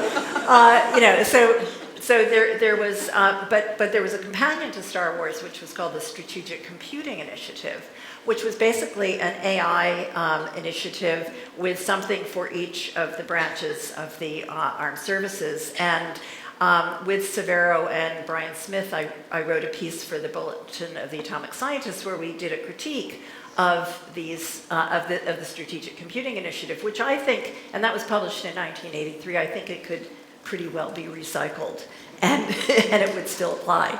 Sadly. Yeah. I would love to stay on this with you for a moment, Lucy. Just from a practical perspective, I'm sure there are people in the audience who work for some of these companies who are, personally and collectively confronting these issues. What worked, and what would you advise these people to do who are, oftentimes really feeling these tensions in themselves and within their employer? Right. Well, one issue here is that our actions were not directed at Xerox itself. So we were working from our base in a research center with very strong ties to universities, and that's where I think the academy and industry in those networks were very closely joined. So we weren't threatening our employer directly. That's a really important issue. But it was, I think, very much through the alliance with the academic networks that really grew, and it is really heartening to see what's happening with the tech workers and with Google and your incredibly important work in relation to the organizing against Project Maven, and then I was part of a group who put together a kind of academic scientist letter in support of that effort. So those coalitions, I think, are great, and of course, you know, we didn't really have the kind of network-based organizing tools. I mean, we had email lists, and that was about it. So the advent of the web, you know, the way that things now travel from a letter that then gets posted on the web, that gets picked up by the media, that turns into an online op-ed, that's really accelerated and facilitated that as well. Yeah. And I mean, I think in the case of, you know, Maven and other issues, especially for people within the tech industry, they have kind of visibility into what these are. And I know, Rashida, a lot of your work is kind of grappling with systems that are sort of invisible by design. You know, we talked about the black boxes on black boxes, right? These are sort of inscrutable, but still deeply, powerfully affecting people's lives. And I would love your insights on, you know, how do you do work around those systems, and how do you marshal the communities who can sort of, you know, scope their many dimensions? Yeah, so the transparency, and I would also add accountability into that. Work is hard, and it's in part because there's so much that we don't know. So one way that we engage in the work is working with researchers and advocates from all over, because the issues really vary by jurisdiction. So there are black boxes everywhere, but how invisible and how much we know may vary based on your local laws or procurement processes. So one of the issues is just trying to understand what's going on, and then I think as far as strategy and solutions, that very much needs to be informed by the local context. So in that work, I'll use New York as an example, not only because it's our own hometown, but because it's a good example. But here, in your intro with Kate, you guys mentioned the New York City task force that's looking at government use of automated decision systems.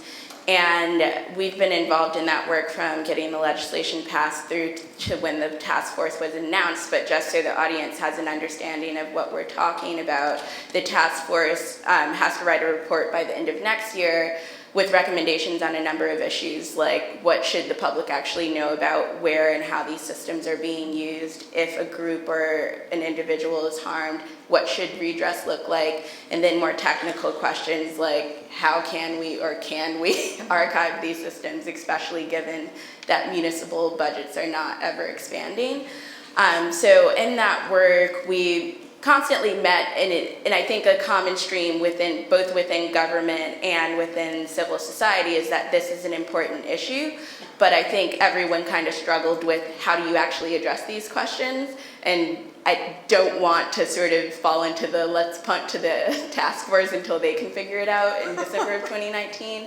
So what we ended up doing is trying to do some of that hard research and work this summer and engaging people, from researchers to the average New Yorkers, like I just talked to my family or people on the train, about these issues, and trying to figure out like what exactly should the redress standard be? What should these procedures be? And let's at least start the conversation. It's possible we could be wrong, but if we're not at least grappling with what could work and what doesn't work, then we're not going to get very far a year from now.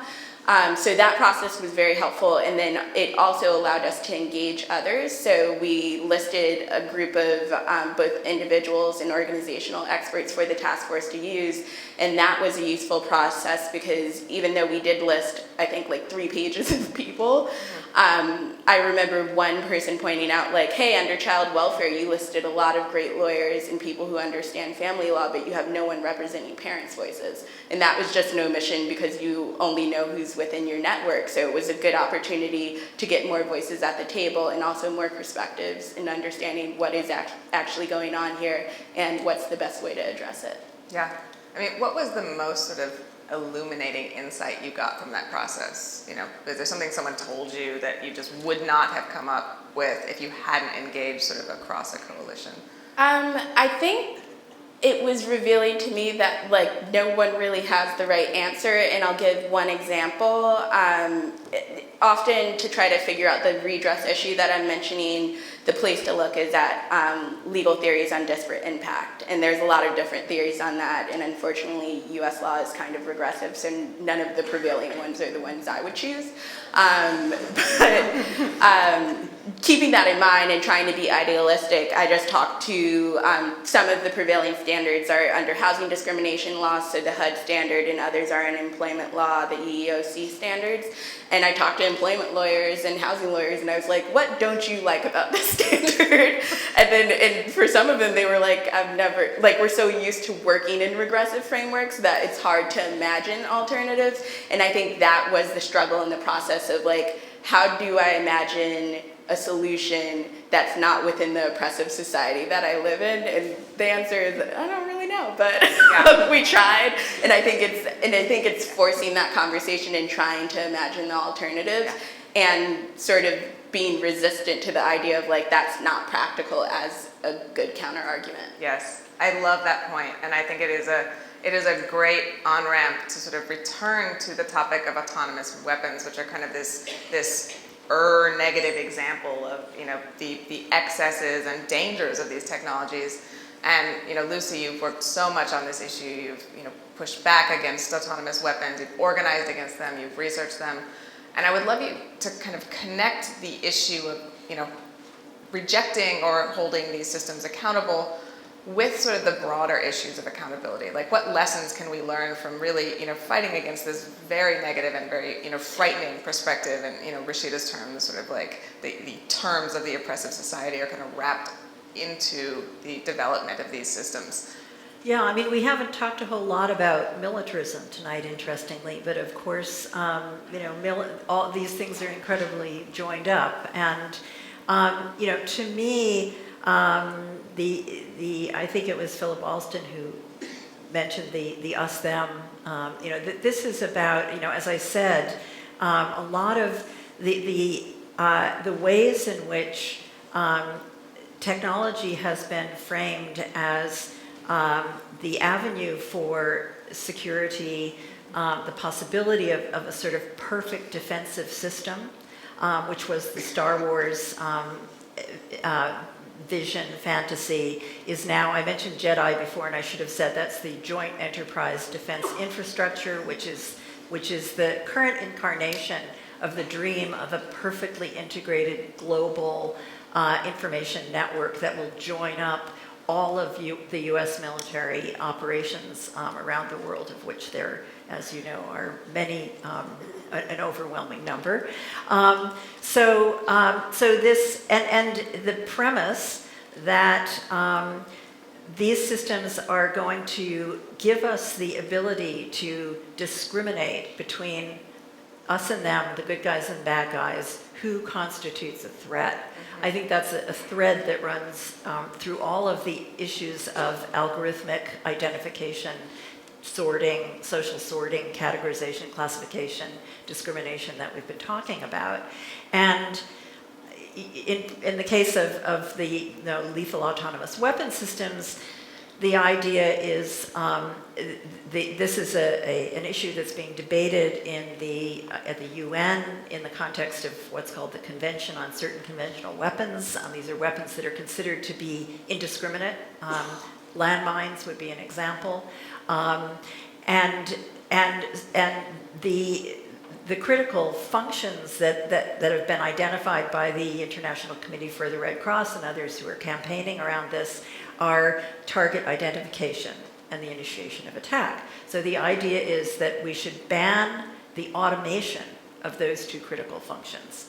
We should not create weapons where we think we have delegated to the weapon system sufficient discriminatory capacities that it can identify who constitutes an imminent threat. And to me, that's directly tied to the Project Maven work, because the idea of Maven, Project Maven basically is responsive to the vast network of drone surveillance that the US military has created, which is producing orders of video footage that are completely unusable because of their massive size. And so the idea is that there will be a kind of triage, we heard that word before, a kind of algorithmic automation of the first pass of analysis of this video footage, that it will, that there will be certain classes, certain categories of objects, vehicles, buildings, persons we can imagine, or configurations of persons, that will then lead to the claim is the handing off of those things then to human analysts.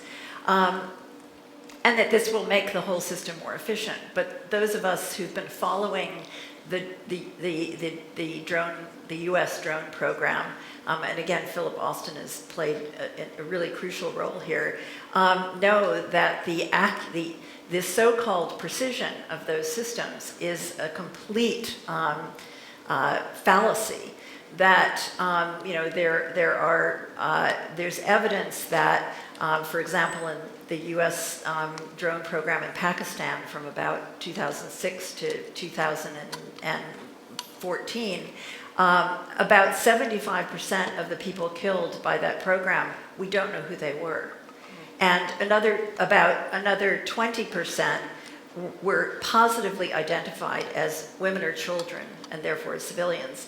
And there's a 5% remainder who are the people who we actually know who was killed, and there's an argument that they were a legitimate target. So we're talking about a massively inaccurate program that the proposal now is to automate. Really bad idea. Yeah. And I think the consistent thread, the consistent thread that we're talking about all the entire evening is profiling.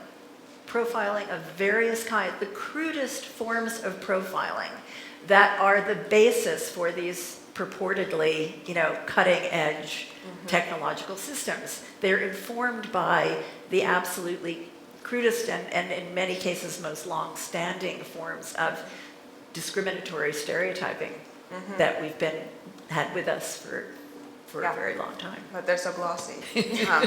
Rashida, in response to that, I would love to just pass it to you. So how do we empower the profiled, the people targeted, the people on the other end of these systems to push back? Well, I think there's a tendency to think that people don't understand these issues because AI is super technical and beyond understanding, but I think most people, especially those who are affected not only by these systems, but the prior sort of forms of these systems, so government systems with humans making biased decisions, understand the problem. So I think both being open to the fact that people actually could know the solutions to their own problems and respecting the intelligence, experience, and expertise of everyone, so that way they can engage and have a place at the table to come up with solutions. Yeah. So I just pulled a question from the audience here, and I would love both of your thoughts on this. I will start with Lucy. So what does it mean to organize tech workers who already have so much privilege? Are people actually putting their jobs on the line? Okay, great. Great question. First of all, I think part of my response to that would be not all tech workers have a lot of privilege. If we include among tech workers the people who Virginia Eubanks was talking about, who the Tech Workers Coalition incorporates many of those people. So if we treat tech workers really broadly, then they're a highly heterogeneous group. I do think it's a legitimate question. I think some tech workers who are speaking out are risking their jobs. Now you could argue that they're relatively well positioned to go and find other jobs. So then of course I think we all risk in proportion to the amount of privilege or precarity that we have otherwise in life. And so I think it's a legitimate question, but I also think again that there are some really interesting possibilities for the mobilization of a coalition of workers inside big tech companies? So I think tech workers are in a unique position to have influence, but I also am hesitant to put all of my faith in the tech community as the leaders of some resistance, because if we're being honest about how homogenous the dominant group is that is influencing the way these tools are being developed, they don't understand, and this is like we all don't understand a lot, which was in my first response, but like they don't understand the history of a lot of the issues that they're working in, or the social, political, and economic context of the way that the tools that they're creating will be implemented. So I think some of this advocacy is great because you have people who are in higher positions of power and have higher access to privilege and power that can sort of move the ball forward or move it in some direction. But I don't want to think that is sort of what's going to change things. I think it needs to come from everyone else who's actually affected by these systems and those who actually bring other perspectives from the table. I don't think it's any one group that's going to result in any revolutionary change is what we really need. So it needs to, I think it's also upon the tech workers to realize they have certain power and influence, but they're not the ones that should be deciding what is ethical, what is not, what is moral, what's not. Yeah, hard agree. I think with that, we're going to wrap it up. Thank you so much. That was just lovely to have you on site here.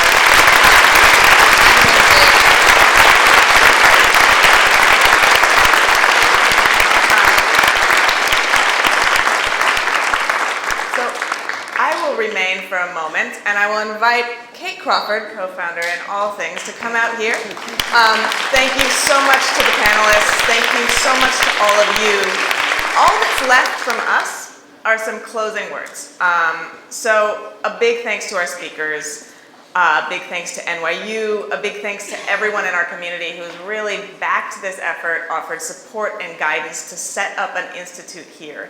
I want to also thank the John D. and Catherine T. MacArthur Foundation for their support. Thanks to our whole AI Now team, especially Gretchen Kruger, Casey Golan, Alejandro Calcaño, and a particular thanks to Varun Mathur for his amazing work on that visualization tonight. That was Varun. I also want to thank our first cohort of postdoctoral researchers, Sarah Myers-West, Rule Doby, and Liz Kazunis, and our partners in event production, particularly Emily and Kate and the Good Sense team, Chris Wong and his team at Objectively, and the NYU facilities team. We are really grateful as well to the volunteers and friends and everyone who helped and contributed so much energy and enthusiasm and made this happen. And finally, a colossal, massive, just a huge hyperbolic word of thanks to our Director of Operations, our lead producer in everything, Mariah Peebles. We couldn't do any of this without you.